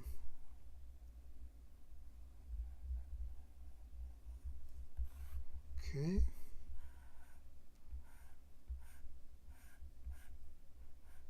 It's mostly so that I can later use some values like like a dark water and lighter edges of the water to imply a little bit of foam, maybe. There we go. So another question is, he's sort of supposed to be sitting in the grass, so I'll have grass going until I guess more or less the horizon line. We could maybe be roughly the height of his eye. He's actually hit that pretty nicely there. Neat. I'm not sure why it's doing that. Are you seeing that? Procreate can be a bit goofy sometimes. Okay. Yep, that's pretty right. And we have the horizon line roughly there.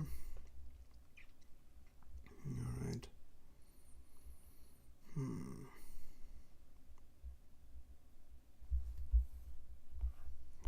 Okay. Now the trees need to... I'm not sure we'll even see more than one tree really, so I kind of need to offset that a bit, I think. So if we do a bit of a golden ratio-y thing, although he's already not really in it, but I don't know, we'll see. Think of the two trees roughly more or less meeting here, then going all the way up into the sky or wherever. So erase a bit more in detail. Okay. And these trees need to be absolutely massive. That's kind of part of what makes them sort of a more important part of the overall painting. So let me take a sip.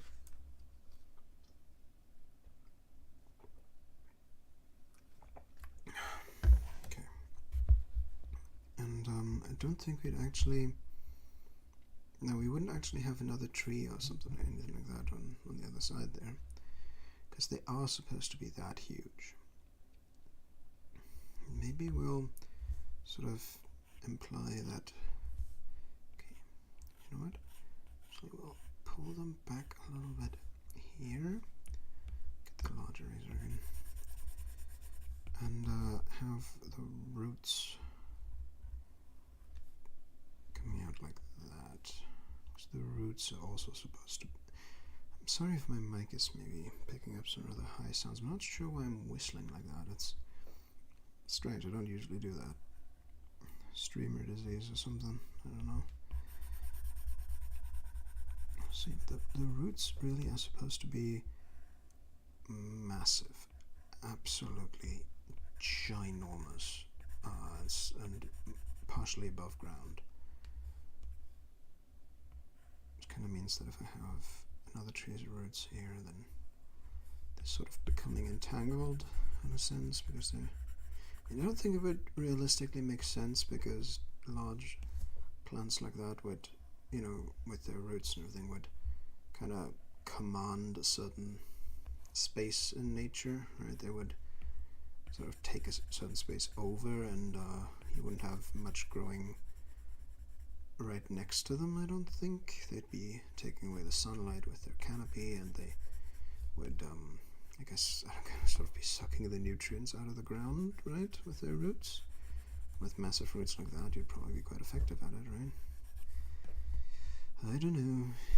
If there's an expert around who's watching this, I'd very much appreciate the input, and on whether or not I'm talking crap right here, or if that actually is how it works.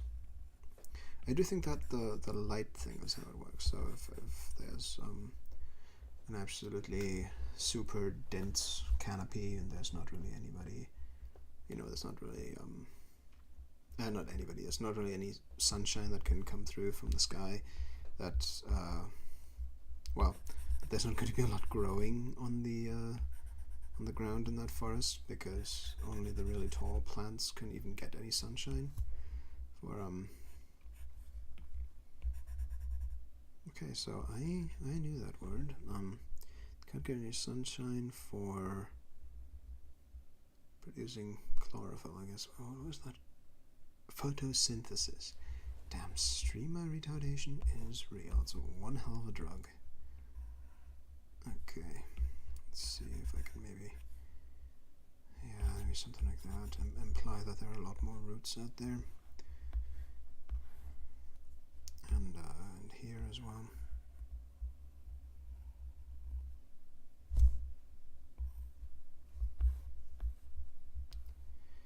It's going to be a bit difficult to figure this out properly, but the roots are supposed to be really, really, really big. So, I mean, you know, to fit the size of the tree, obviously.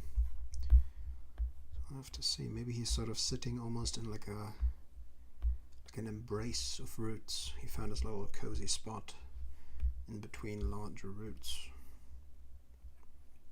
Maybe.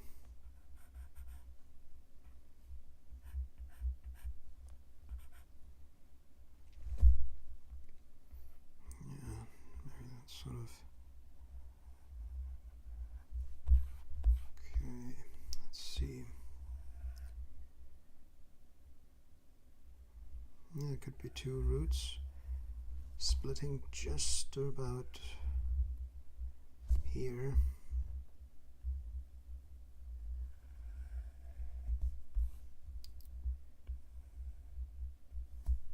Actually, maybe going continuously, sort of.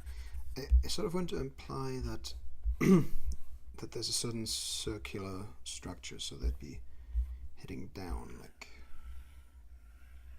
as if they were on a, you know, on a circle like that. If this tree was now see-through, and I don't know, it's maybe not the best way to do it, but I honestly might, for this piece, like I originally did, let me just show you, I had an original version, a different version. Oops, disabled a lot of stuff there, 1 second.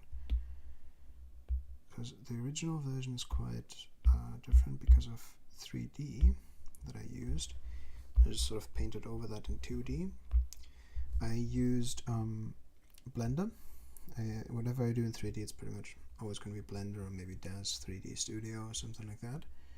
And this environment was done in Blender using, I believe, almost exclusively the True Terrain add-on, or this part of it at least, for the landscape. And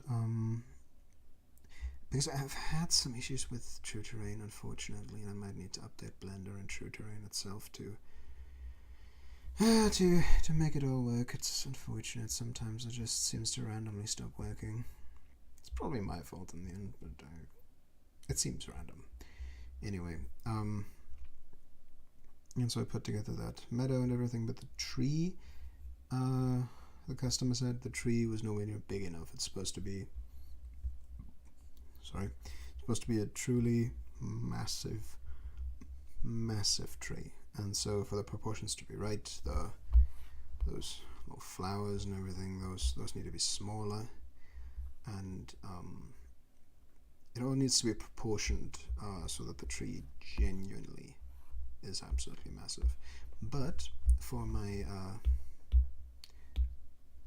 newest piece, and obviously the other one here too, I will certainly be using 3D in order to help me set up the background, because I focused so much on learning how to draw people and all kinds of people-centric sort of stuff that I kind of need to shortcut through environment stuff a little bit right now and just use 3D to help me out.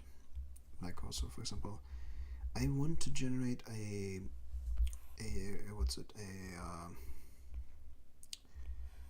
sci-fi kind of city in Blender, because there's some really awesome ways to do that with geometry nodes. I mean, those are like a gift from some deity.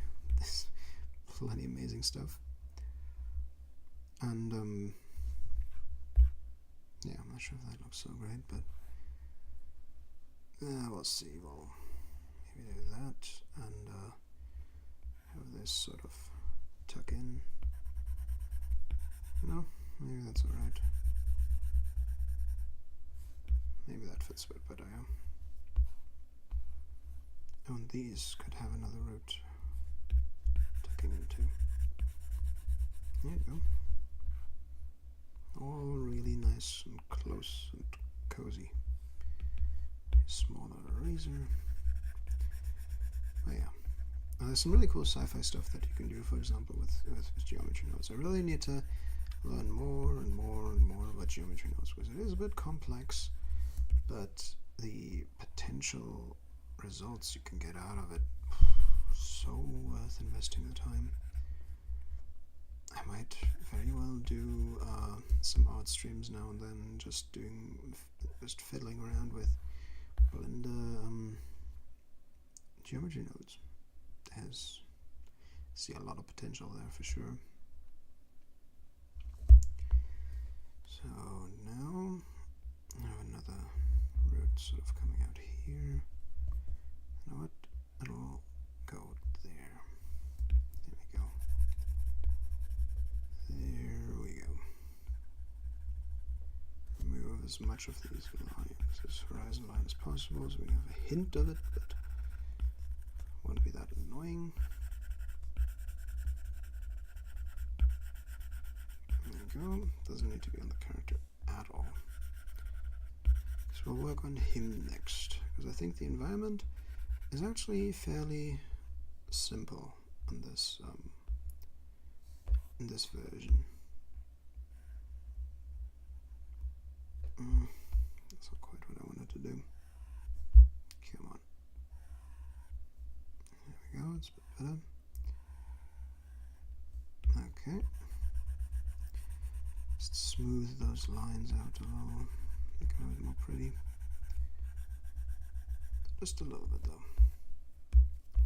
So they did get rather oddly scraggly up there. Not sure how I did that. I certainly didn't go all on purpose. Maybe that's something where I should switch on a bit of stabilization. I tend to use brushes completely without any stabilization. And maybe it's just a digital thing that you sort of need that a little bit. I don't know. Let's go. That's not quite right.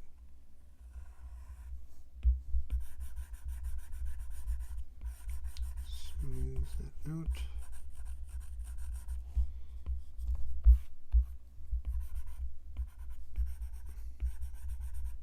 Okay. It's looking a little better. A little less chaotic.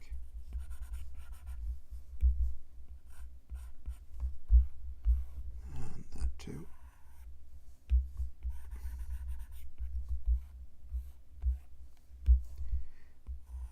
Another way up. Okay.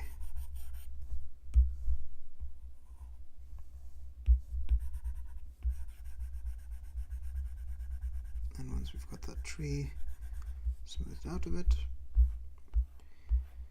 we'll move on to clothing the character at least a little bit. Yeah, something like that.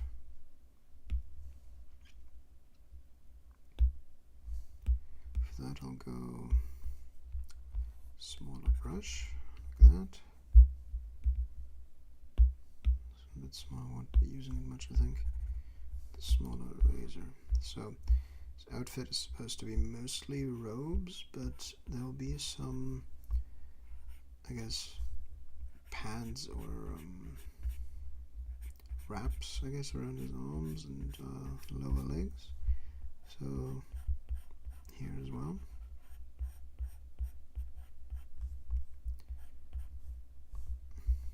There we go. Sort of mark these.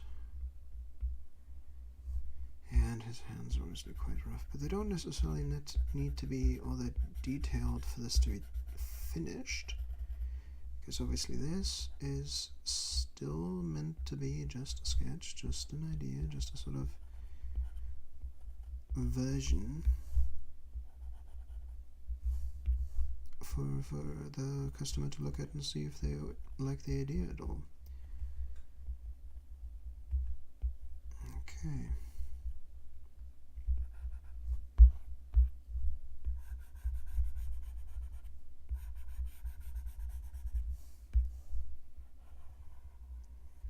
Actually, that will also look kind of different, so let me just simplify it down. We'll figure that belt out a bit later. I don't know if this, and this might still sort of turn out somewhat visible, these muscle lines here, because the shin pads, I suppose, or whatever they would be called, would be fairly tight down to the actual body part. Whereas a lot of the rest of the body, would he have sandals? I'm thinking sandals probably. Something fairly simple.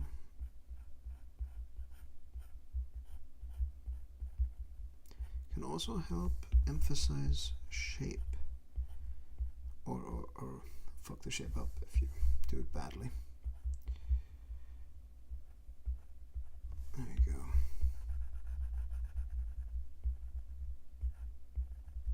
Okay.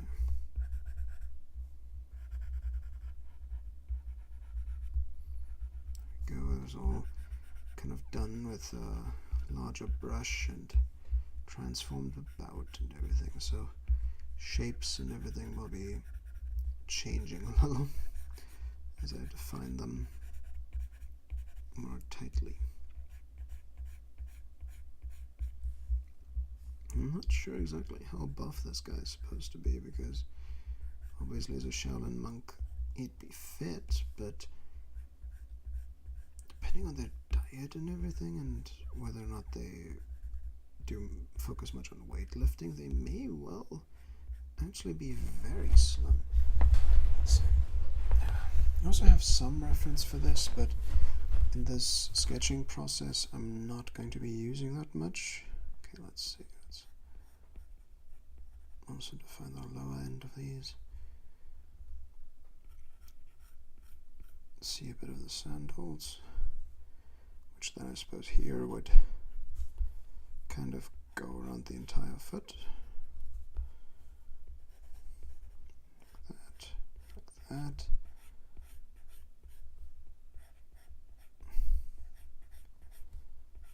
Okay. It's a bit rough.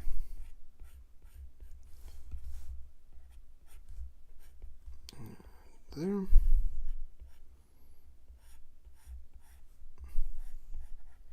It's almost wedge shaped now, isn't it? Because we might adjust that somewhat.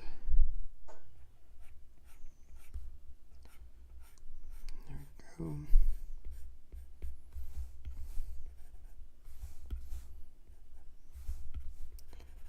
We can remove that.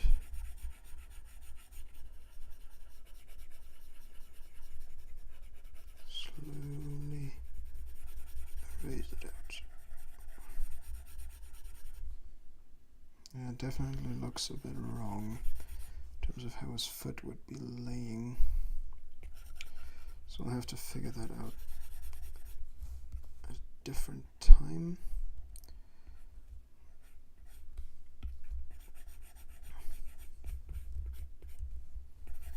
Yeah, there's definitely perspective issues here. But for now it's just about the idea. Just about the idea.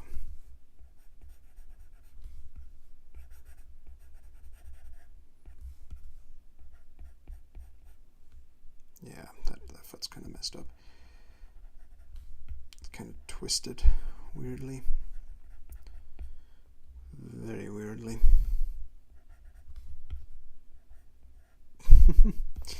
I'm not making it much better. But yeah. So I'll just apply a certain slight bit of thickness for the sandal. Get this down here.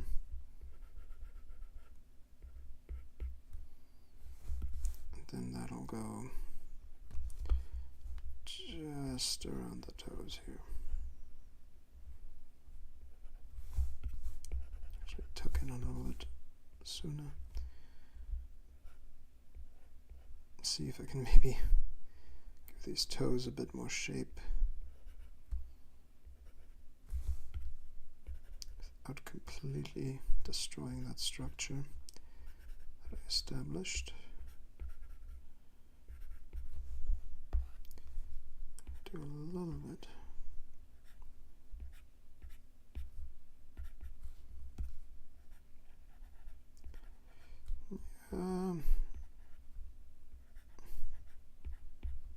Yeah.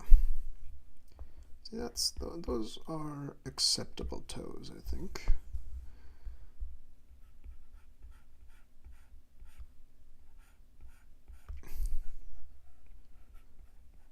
There we go. Okay.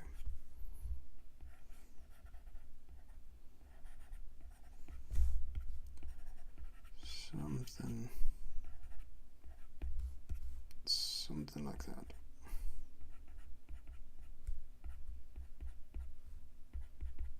Got a little bit of a marking there where the joint is.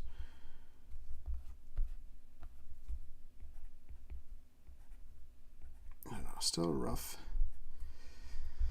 but a little clearer. Okay. Maybe we can also thin these things out and define them a bit more here, so they don't look so fluffy in comparison to the more sharply defined, the sharply defined parts of the body. So, let's see, the robe would also come here. So you would see a bit of this. It would also be visible a little here. It would show through like that, and the clavicles could be seen fairly clearly, though less so on the other side, where it's a bit of a double layered robe. Wouldn't really see that. Perhaps just a little clothing fold. Okay. Could maybe see a bit of the edge of the pectoral here with the clothing folds. Maybe not up there. Like that. They're not really meant to be particularly tight, honestly, so maybe this is overdoing it a bit. Maybe just a slight hint.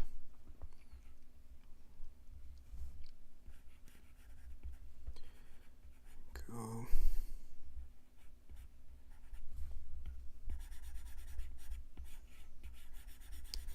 Yeah, I think this would also not be very visible. Yeah. It was supposed to be comfortable clothing, so unlikely it would be that visibly sort of defining the muscle shapes underneath it. Yeah, and you'd have these bunched up folds where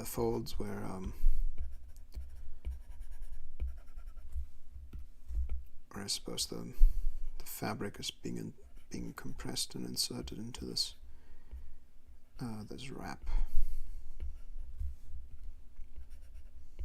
Like that.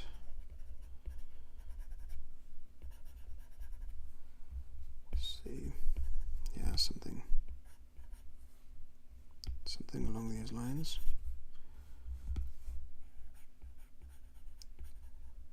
This is where the robe could have some looseness in the shapes. I feel like I'm constantly doing this sort of whistling sound. I hope I'm not. Hope I'm not. Because that probably is pretty unpleasant to listen to. Not sure why that keeps happening. I'm pretty much hurting myself doing it. I don't know.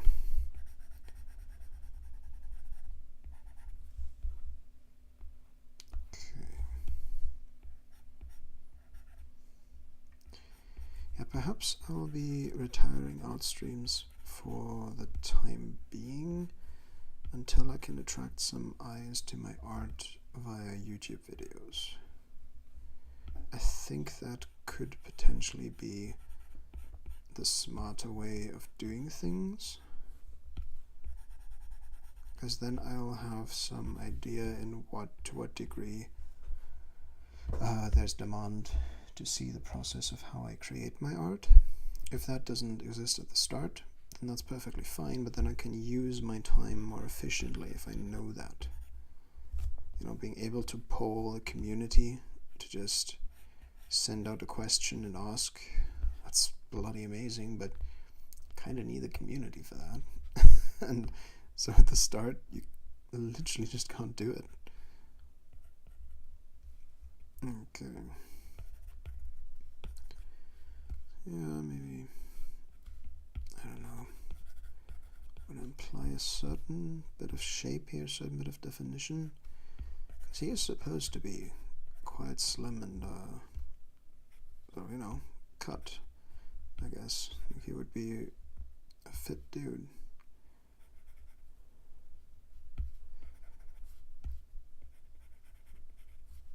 His ears are also bothering me still. Don't look too great. No, well. Let's go with that. Yeah, so time-lapse videos are likely to be a common thing on my channel for the foreseeable future. I quite enjoy the idea of being able to do that with Procreate, since I already like drawing so much in it, and maybe some other art software will be able to record my process as well. I think Rebel, for example, can do that too. We'll see how well that works. Obviously, it's a far more complex program, far more complex piece of software, and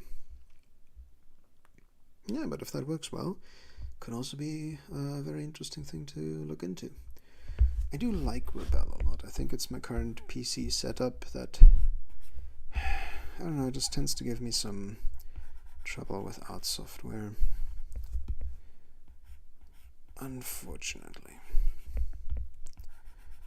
Fortunately, though, I have my iPad. I can stream that and continue working on videos. And obviously, gaming on Twitch. Yeah, my PC can definitely handle that. Not an issue. Just a matter of selecting the games that I'm playing, I suppose. So there, can maybe imply a little bit of the peck, which would obviously also be fairly defined on a guy like that. Maybe a bit of a hint of the rib cage here. We'll see. Would have to be faint, genuinely. And I think I will still have maybe a slightly thinner. Would it be thinner? You know what? I'm going to try and go back of Procreate. Wants to cooperate. Okay. And hey, you know what? That's still not thin enough, is it? And not wide enough, is it? Come on. Yes. Might need a bit more. Because these are not necessarily supposed to be two different types of robe. As I remember it from the reference, it's almost already too distinctive. You know, the robe should be looking more like they're the exact same thing than they do right now. This is also probably too. This is poking out too much from the silhouette. Yeah, maybe like that. Oh, I think I want to direct it a little differently. Let's see, you can distort it down there. Something like that.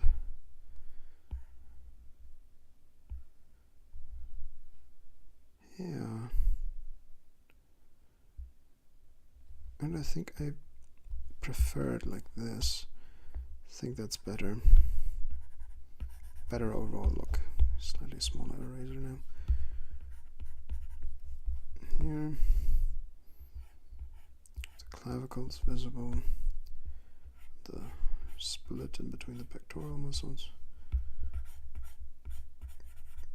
Kind of like that.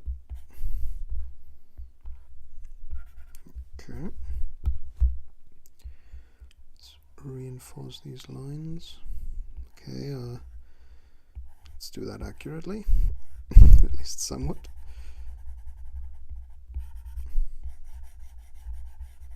Alright.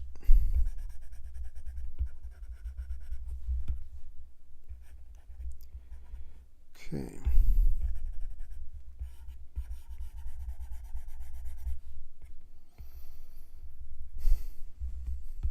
Alright. That right there, and it's a bit more cleaned up. Okay, I think I'm going to turn it a little bit. It's easier for me to draw that way. No, that's not accurate. Easier for me to draw that way and just fails to draw that way. Any day now. Yep, first try. First try. Okay.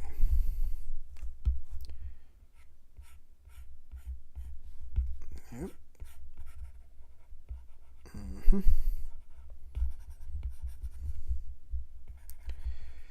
Okay, that's good, a bit gooder, at least. Okay, yeah, no, wouldn't see that at all. Let's cut that a bit more closely. Yeah, here as well, perhaps some indication of folds, because it's being compressed by the belt that we have yet to draw. Yeah, okay, I think we're making good time because, oh, fairly good time. By the time I'm done with let's define that, with this, did the whistling thing again, I don't know why the hell I keep doing that.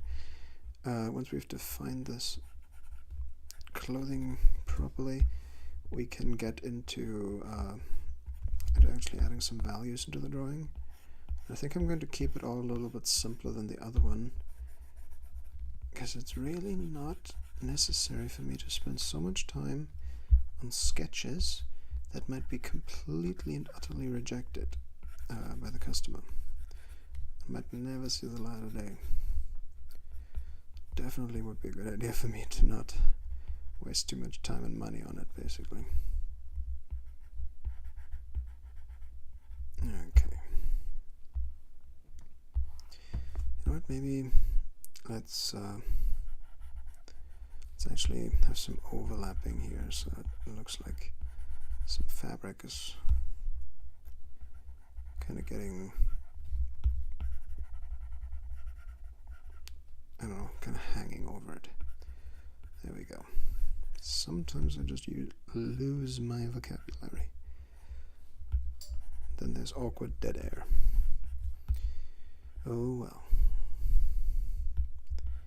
Here again, let's define that edge a bit.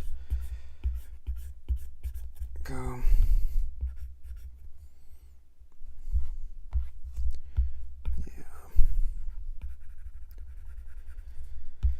Yeah. Okay, close. I think that's one of the things about my art streams right now is without a community really watching them, the problem is that I really have to do all the talking and all the entertaining and all the thinking and all the drawing all at the same time. Whereas with a community, I would have a much clearer sort of sense of interaction. Whereas right now, I am just winging that, since there is no interaction to go off. Yeah. And so things are a bit awkward. But I knew that's what it would be, and there's no magical way except for buying bots to have at least a pretend viewership at the start. But I'm not about to do that.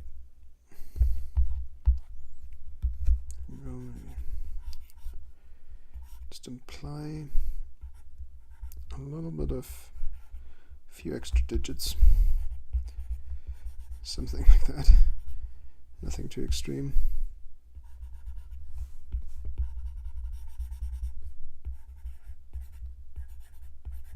Go sharper lines. Like that. Okay.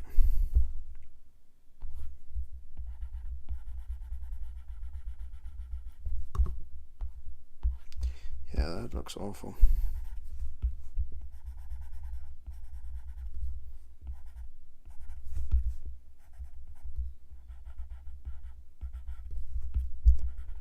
Let's try to make those thumbs look just a little bit more natural. Actually, oh yeah, the thumbs would be there. Yeah, okay, but it's work in progress. Very work in progress. Yeah, let's apply a few more limbs. Digits. Here.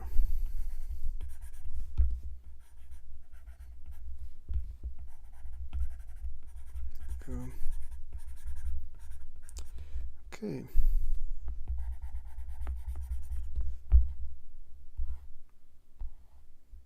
Yeah, this is very roughly putting his hands together. Maybe I can warp things to look a little bit more.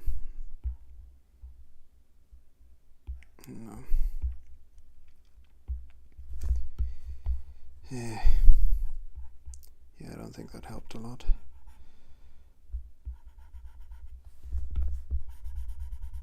I guess normally you'd be sort of resting them up a little higher.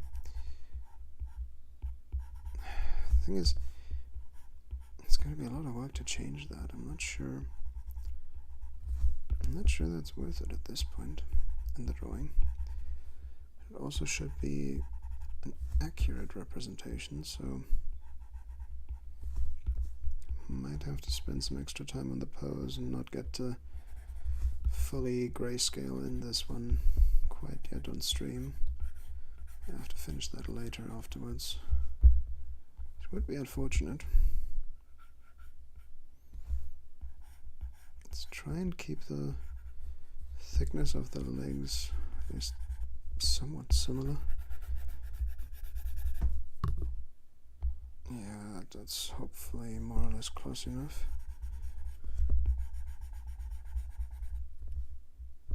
I guess. Probably see it the next time I look at it. It's absolutely awful or something like that. We'll see. Okay. Because one hand kinda has to be below the other in the way they're supposed to be held. Yeah, like that. Okay. Apply where the back of the hand is and where the palm would be. Yeah. Let's see if I can make it work, but this might end up pretty rough. Oh man. Yeah, this might be kind of bad. So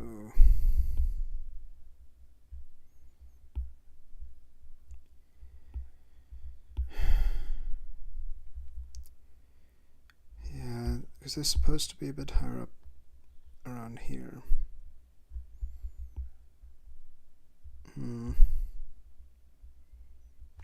Yeah, okay. This is how it has to work. And I'll make it work.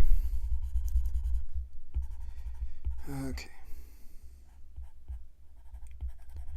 Go erase the traces of that. Try and de-wobble the arms. God, that they don't end up looking bloody broken. Yeah, so also I should perhaps mention this right now while I just have the chance, and I'll mention it again tomorrow during the, well, presumably Wizard of Legend gaming stream starting at 4 PM CET on Twitch. I will probably, very likely be getting Star Wars Jedi Survivor, the new game, the follow-up game to Jedi Fallen Order, because I really like the first game, and I think could be a lot of fun to stream the new one. That could be really nice. And it might draw some attention to my channel. Always use that. Okay, so I think I'm going to have to enlarge one hand over the other in order to get halfway correct proportions. Otherwise it just does not work out. And then try and match them. Go. Yeah, that's all a bit rough, but I think we can make it work.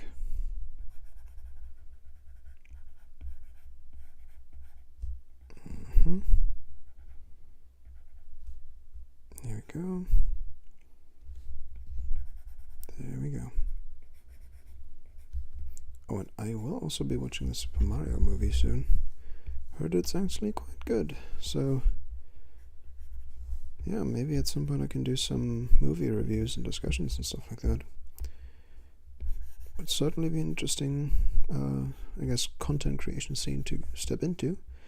Watch out to not be taken down while discussing something, so I can probably not show more than the trailer or anything like that in a reaction video. But yeah, it could still definitely be a fun thing. You can totally see that. Okay, so let's make that clear. That's, there you go. That's the hand there. Thumb can't be that crazy long. That would not be how it looks like. Not be what it looks like. Okay. So yeah. Okay. Okay. They need work. A bunch of work. Okay, so let's imply, by the way, the sort of, I guess it's an overhang of the top part of the robe. There we go. I think that's how it looked like in the reference, which we'll see once we actually start using the reference. Okay. Also, something I just wanted to mention on the side, in case anybody stumbles across this, I will make an announcement about this as well on my Twitter, but I'll be doing your character here commissions. I stumbled across that on a couple of artists' accounts, and I think that would actually be a really good idea for my channel as well. My channel, I guess my business as well, so that I can hopefully attract more eyes to my place and have more images done more quickly, and that can only help, hopefully.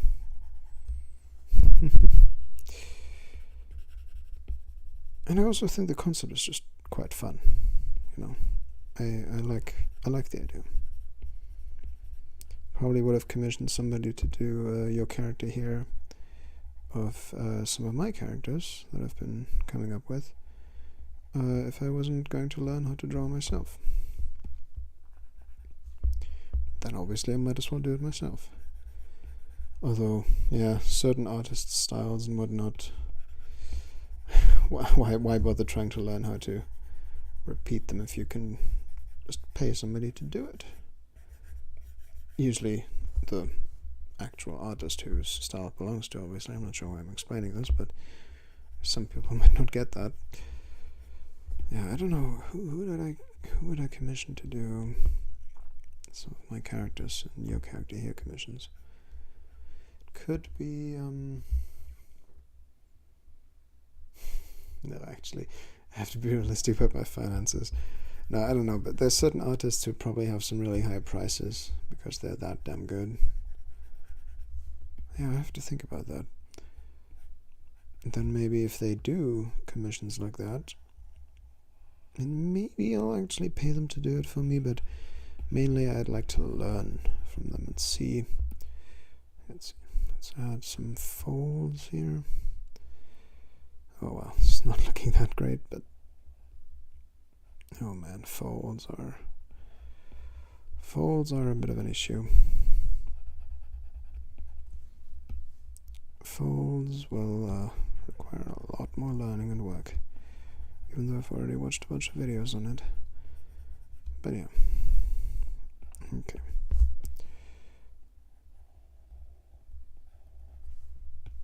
There we go.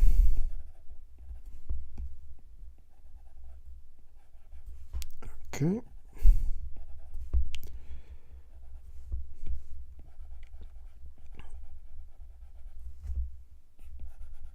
Okay. Here we go. Yeah, we've come quite far with that now.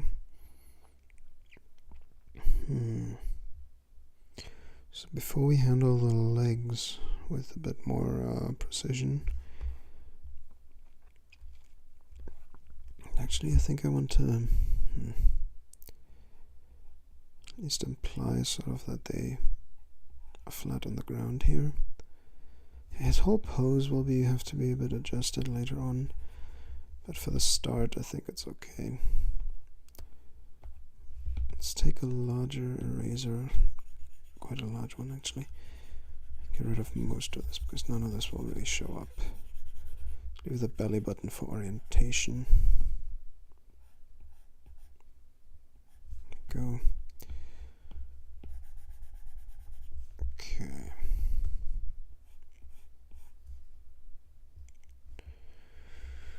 Yeah, and I think here there will be very little in the way of,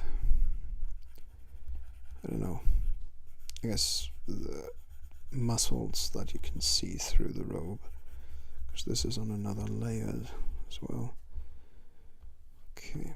Okay, and here actually the clavicles I could have a bit of an implication of their shape, since this guy would be quite cut, you know, you'd see a lot of muscle definition presumably.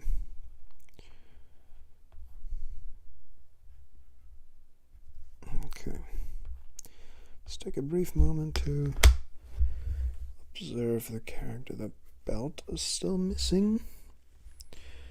Need to make the arm wraps look a bit more like they're supposed to. The robes actually don't have equal width here yet. These straps or whatever you would call those to be a bit more wide, a bit wider. That's the word, man. Okay, like that maybe. This should look better.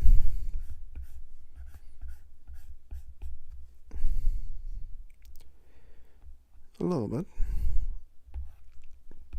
Might actually be going too wide down here. Okay. That's better. It's a bit better. Let's make sure that that here isn't too thick or undefined.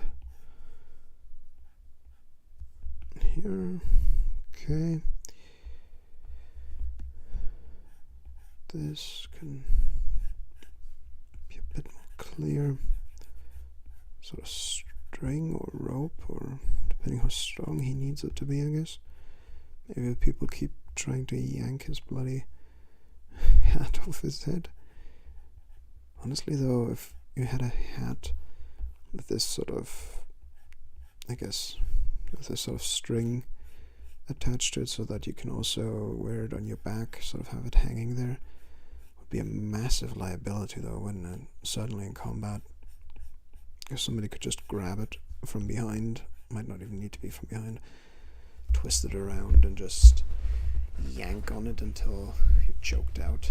Like that seems like it would be a very risky thing to have around in combat. Actually, I think the hat is overall too pointy, I guess, too tall. It's not quite there. So maybe I need to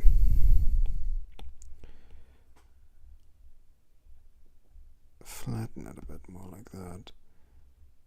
I think that would be a bit more fitting overall. There. Cut those edges a bit. I mean, it's the least well-defined part of the drawing so far. But yeah.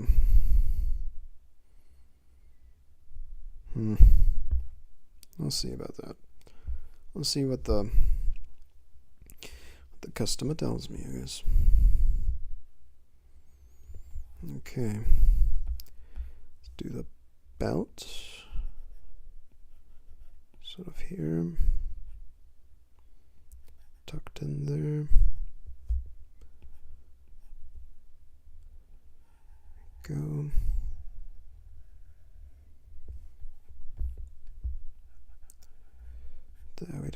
that. Just click here. Go. It would be sort of multi-layered belt.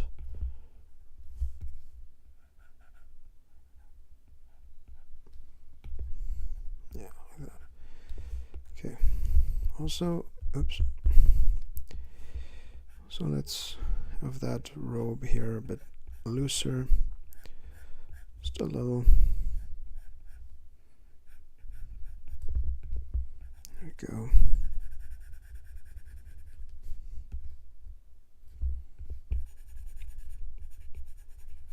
Yeah. Just only the slightest hints of what that body underneath there would be like if he's wearing this kind of loose robe. There. Okay.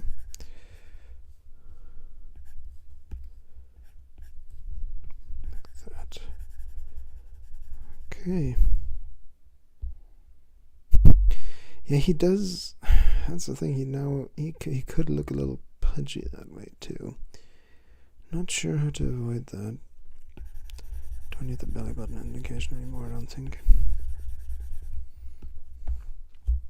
Okay, so have this be a multi-layered belt. A bit like that. Oh, accidentally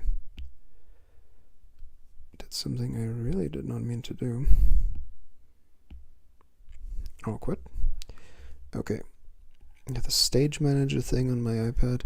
I feel like you kind of need a bigger iPad for that stage manager to be super useful. Because a lot of things end up super small on your screen if you have multiple windows open on it. Shocker. Yeah, I mean that's also kind of why I have at least 2 screens at any time, at any one time when I have a PC set up anywhere. It's just too awkward to have everything on one screen. It doesn't work out very well. I mean, if you have a 4K monitor, you might be fine. But since most things sort of need a 2K window to look nice, which might just be a delusion of mine. Yeah, I don't know. Okay, so maybe we'll indicate a sort of knot here. Let's see, indicate a sort of knot.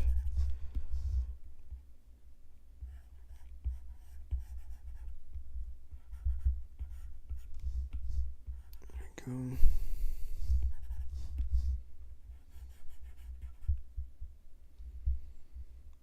That's kind of a messy belt, isn't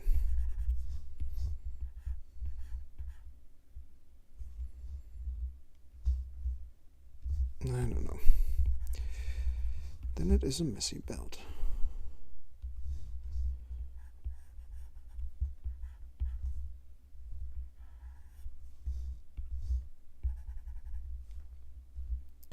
Does that make sense? A little bit, maybe.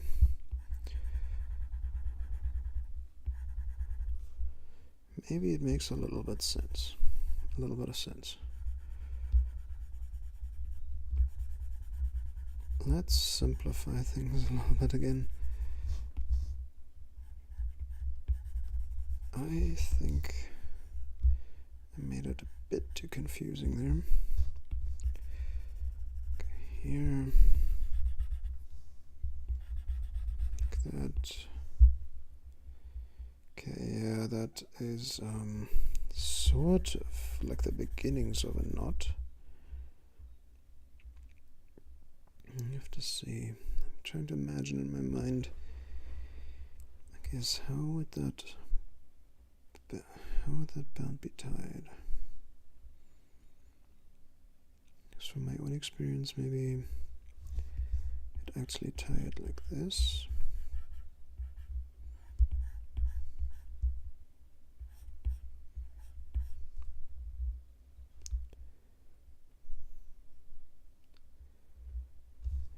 So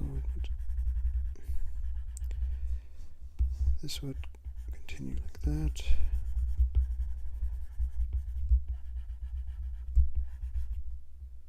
This would be wrapped around here. Let's try and go step by step, figure it out. Here we go. It's a learning experience. Okay.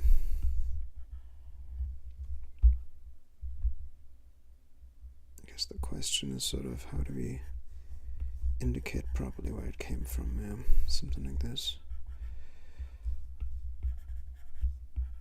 Then it goes around the other side. Yeah, okay, so we do this. Yeah, it goes around like that. No, wait a minute. I need to figure that out in my head. It's requiring a shocking amount of brain power of me right now. Which I hope doesn't completely ruin any enjoyment of the stream. Just to find those lines a bit. Okay. So let's indicate that it's tight. There, some folds. Okay. It's going around. It has to be going around something after all.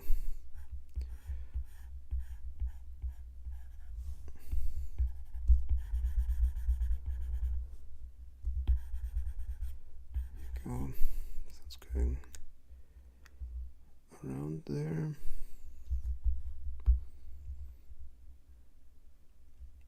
Damn, I'm kind of losing it. I don't know. Sometimes I guess you just have these weird moments where your brain stops working. Apply a bit more that it's coming from below there. So I guess the other side would just be going through.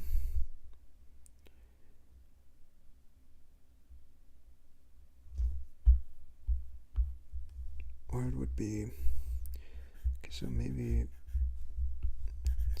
let's do this.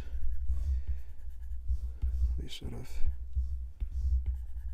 okay, taller. And the other side would be coming over here as well.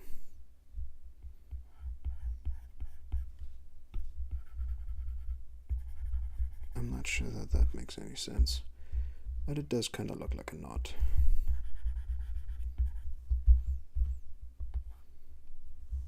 Look, maybe this guy just, you know, he ties his knots in a very rough way and doesn't give much of a damn about how that looks. Yep, that's my in-character reasoning for why it looks that way. Okay, yeah. Yeah, he looks like a guy who wouldn't tie his knots well. That's it. That's it. That's just his look. He has a bit of a weird look right now. Which can be improved fairly easily.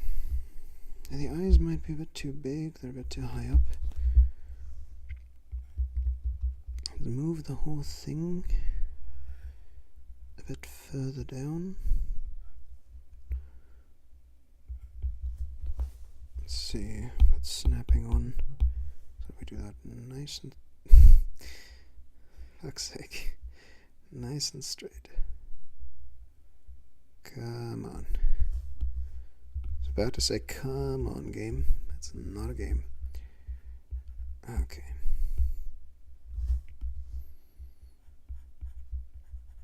So lets me imply the head shape just a bit more It does look a bit better, I'd say. Okay. And I can have the eyebrows here now, which gives his face a bit more of an expression. Just a mild one, but an expression.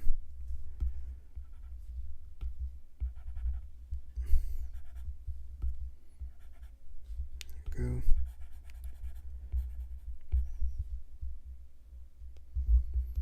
Yeah, I do definitely have a long distance between eyes and tip of the nose syndrome. That's a thing now. I do that a lot. I guess unless I'm drawing very, very, very specifically from reference, because then that'll obviously dictate that distance.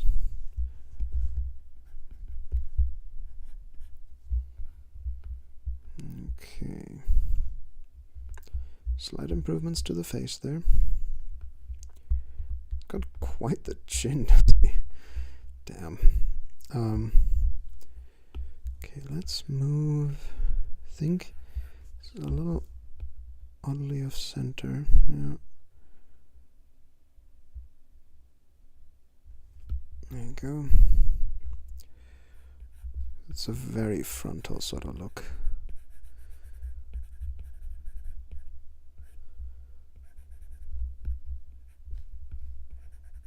Yeah, okay. And his nose, you know, I have to learn how to properly draw sort of an Asian man if he's supposed to look a lot more like a Shaolin monk. It's not, I haven't really drawn a lot of Asian men so far. Just drawing any man has been already counted as a success, honestly. Okay.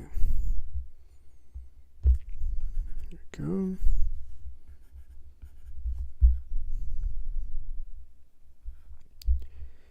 Okay, now, bunch of progress. It's about half an hour left. I might not go the full half an hour. There's a lot of stuff that still needs doing, and it'll need doing off stream. But yeah, let's maybe indicate. Yeah, I think we won't be getting to the values yet. So this, I did the whistling thing again. Damn it. We will define a bit more of the outfit, and I think then I'll be ending stream.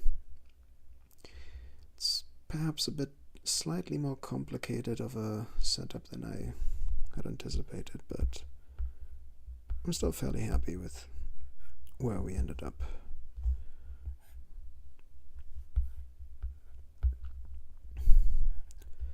That's kind of looks like I'm implying an ass. It's not really meant to be that, but I'm trying to make it seem like more sort of loose clothing. Like that. I don't know. Oh well. Oh well. There we go.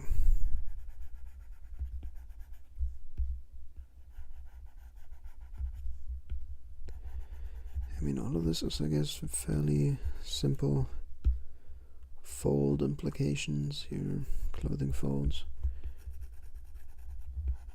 Implications? I don't know, that doesn't sound right. That can't be proper English. I think I messed that up. There you go. Okay.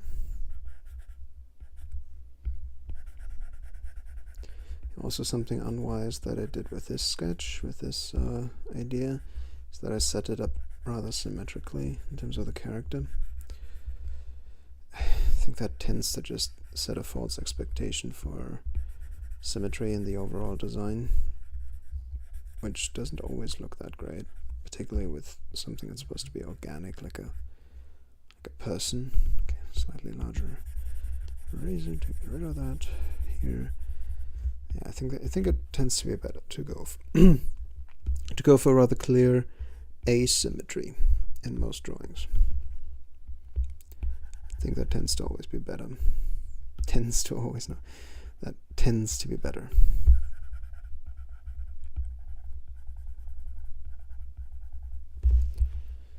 Okay.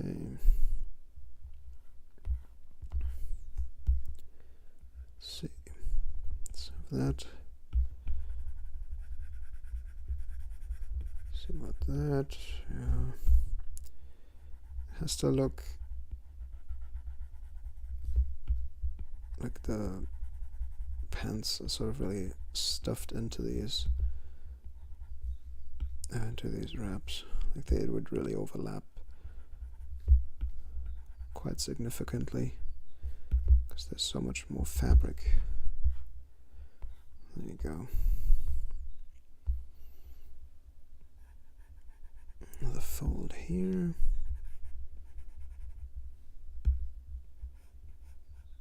There.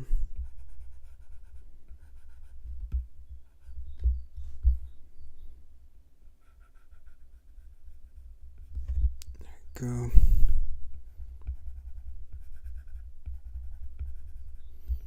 Yes, not a lot to talk about. I need to find more things to talk about, and so I can fill these unfortunately necessary boring things with more interesting things. Obviously, a community of people chatting helps. I do always wonder what were the art streams of people like Ergo Josh, for example, like before he had somebody to actually interact with in there.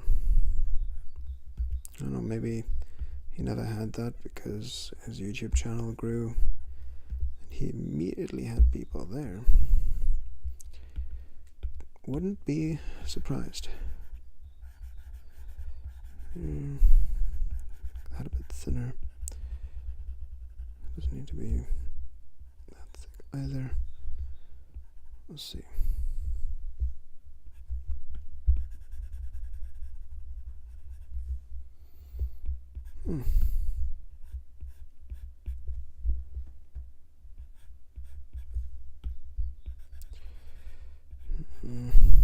I think I need to leave the feet alone for now.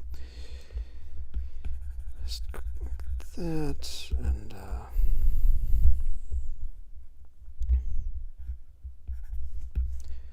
yeah, let's start with that bulging out a bit. Go. Okay.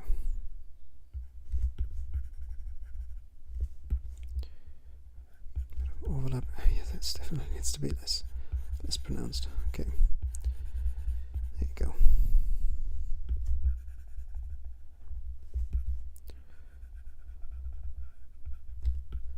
Here. Made that too thin. Doesn't look right. And this.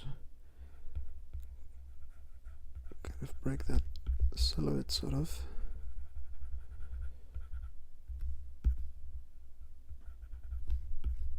Maybe if I round this out a little bit. Here, yeah. Yeah, it's not ideal. Maybe like that. Yeah, that's okay. That's sort of okay.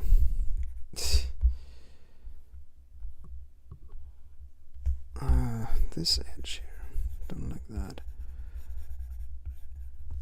Better, much better. There'll be a bunch of edges I don't like. It's all still very vague. Okay.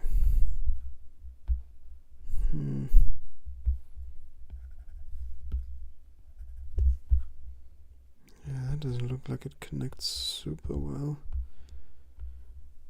Maybe I need to just like this. That's better. Okay.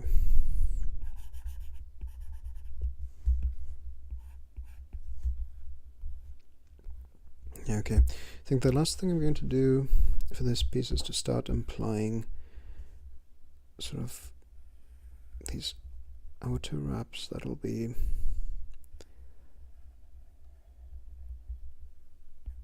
they'll sort of go around. I don't know what to call these things. I guess sort of like pads. They're sort of like pads, but they're not really meant to be like armor or anything. They are cloth, you know. They're not. They wouldn't protect you much against hits or anything. Maybe a slight little bit. They're almost more like protection from cold, you know. And not even that very much. They're rather aesthetic, I suppose, rather than practical necessarily.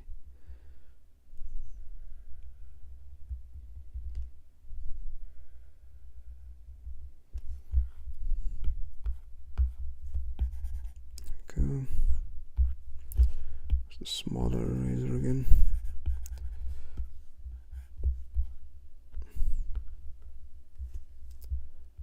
Okay.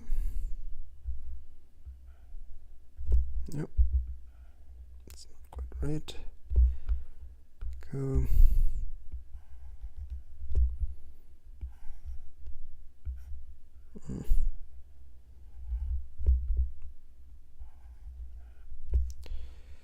It could certainly be prettier. I don't know.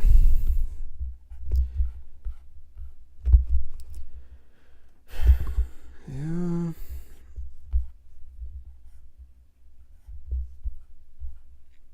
And something like that, you know, the pad, I guess we can call it a pad, would be white. I'll use my cursor here. This would be white, this section. And these wraps around would be black. The main robe would be orange. These things might actually genuinely leave out. We'll see. If not, they'd probably also be black. The belt would be black. All of that, the pants and everything would be orange. Then again, white shin pads and black wraps around them. The sandals will brown or something simple like that. That'll work well. And the hat, sort of like a straw sort of color.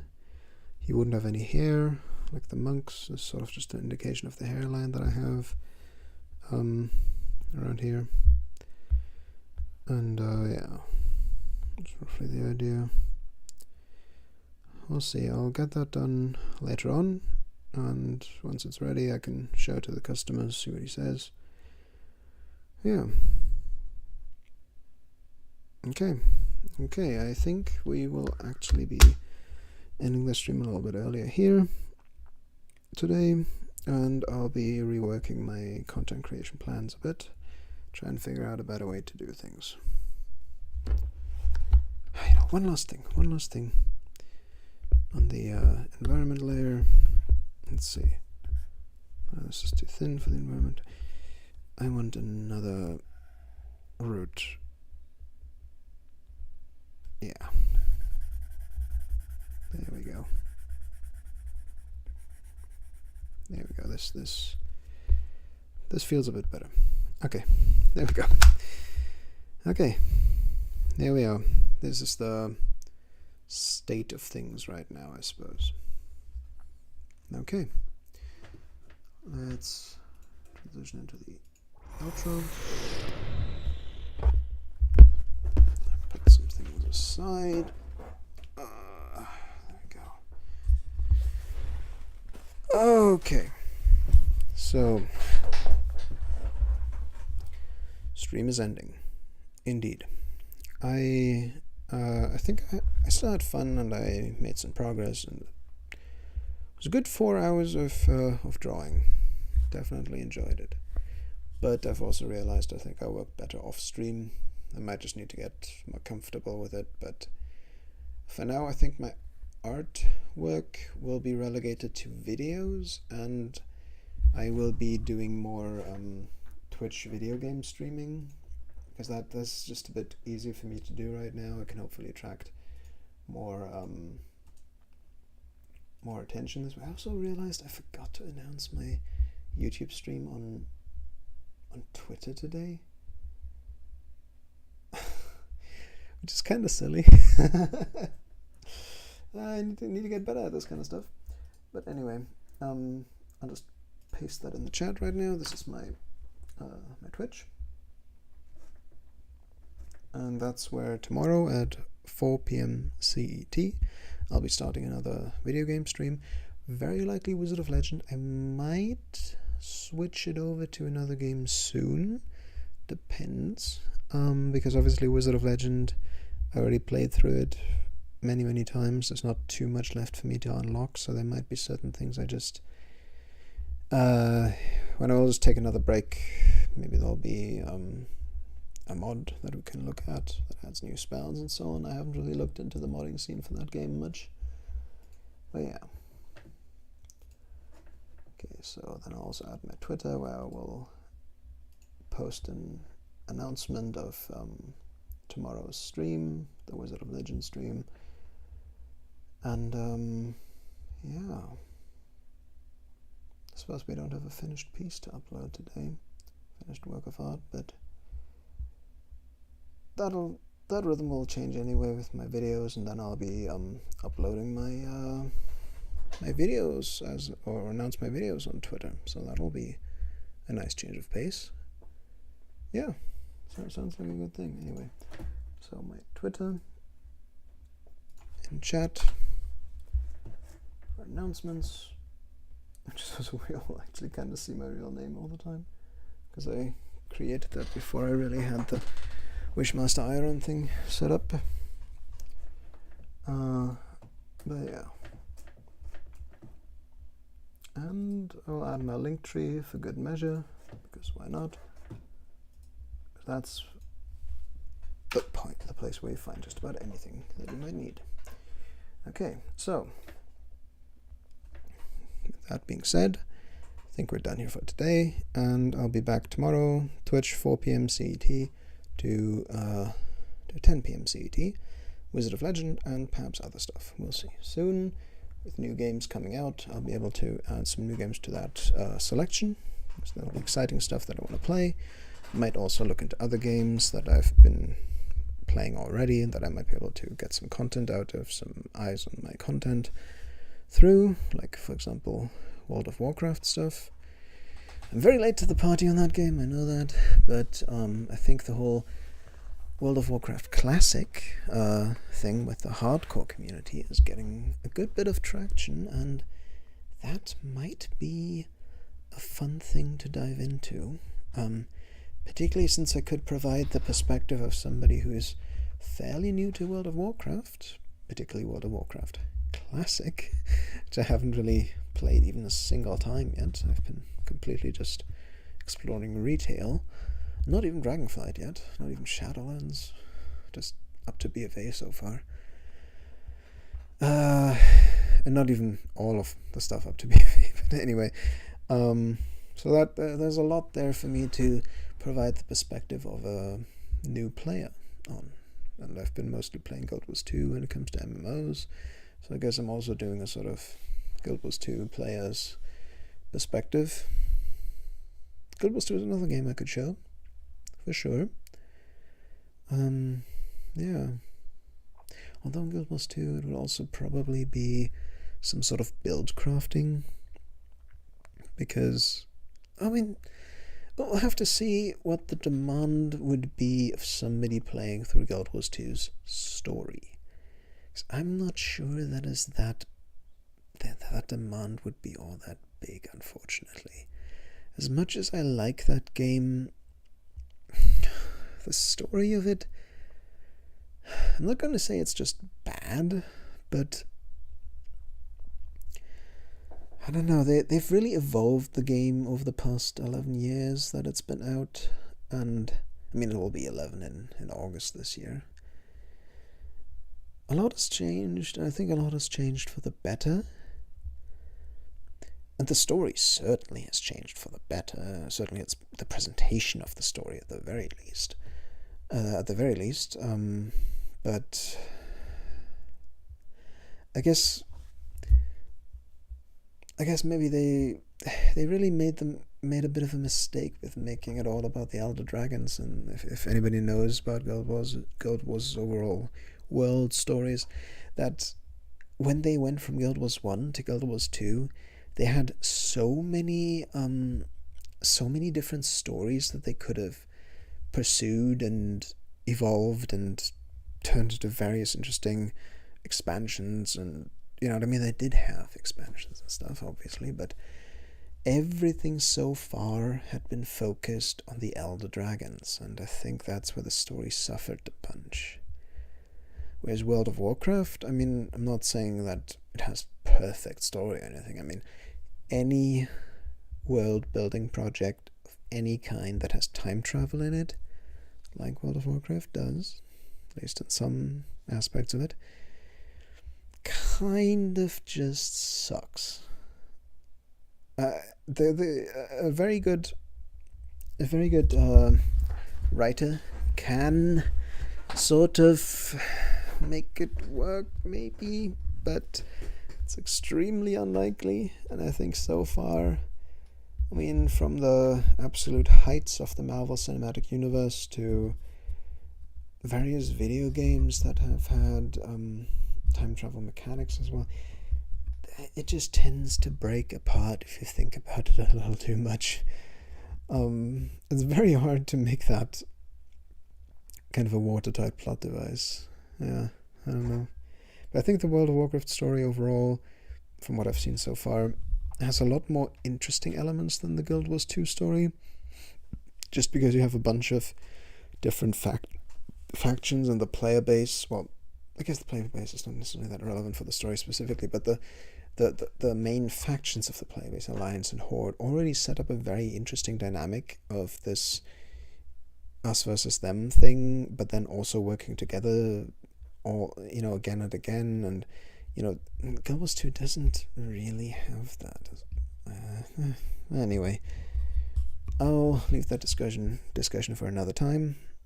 There's still a lot more to think about. For now, I'll have Wizard of Legend and Conan Exiles as my Twitch games, and a bunch of other games to choose from that I will still be figuring out over the next few months. Conan Exiles should provide me with a lot of content for a long time, and so I will only have to figure out one game, really, more or less, that I'll be playing for a bit longer. Something like Jedi Survivor would be a good thing to play through the story, but I'm not sure about its replayability. We'll see. Story games like Hogwarts Legacy, for example, which I could play as well, they tend to be a one-and-done thing in a lot of cases, unless it's something with a lot of branching paths, but it doesn't necessarily have to have that to be a fun game. Anyway, posted my links. I announced my stream tomorrow for 4 p.m. CET, and I hope I'll find some friends there, find some viewers there. That'll be fun. Bye-bye.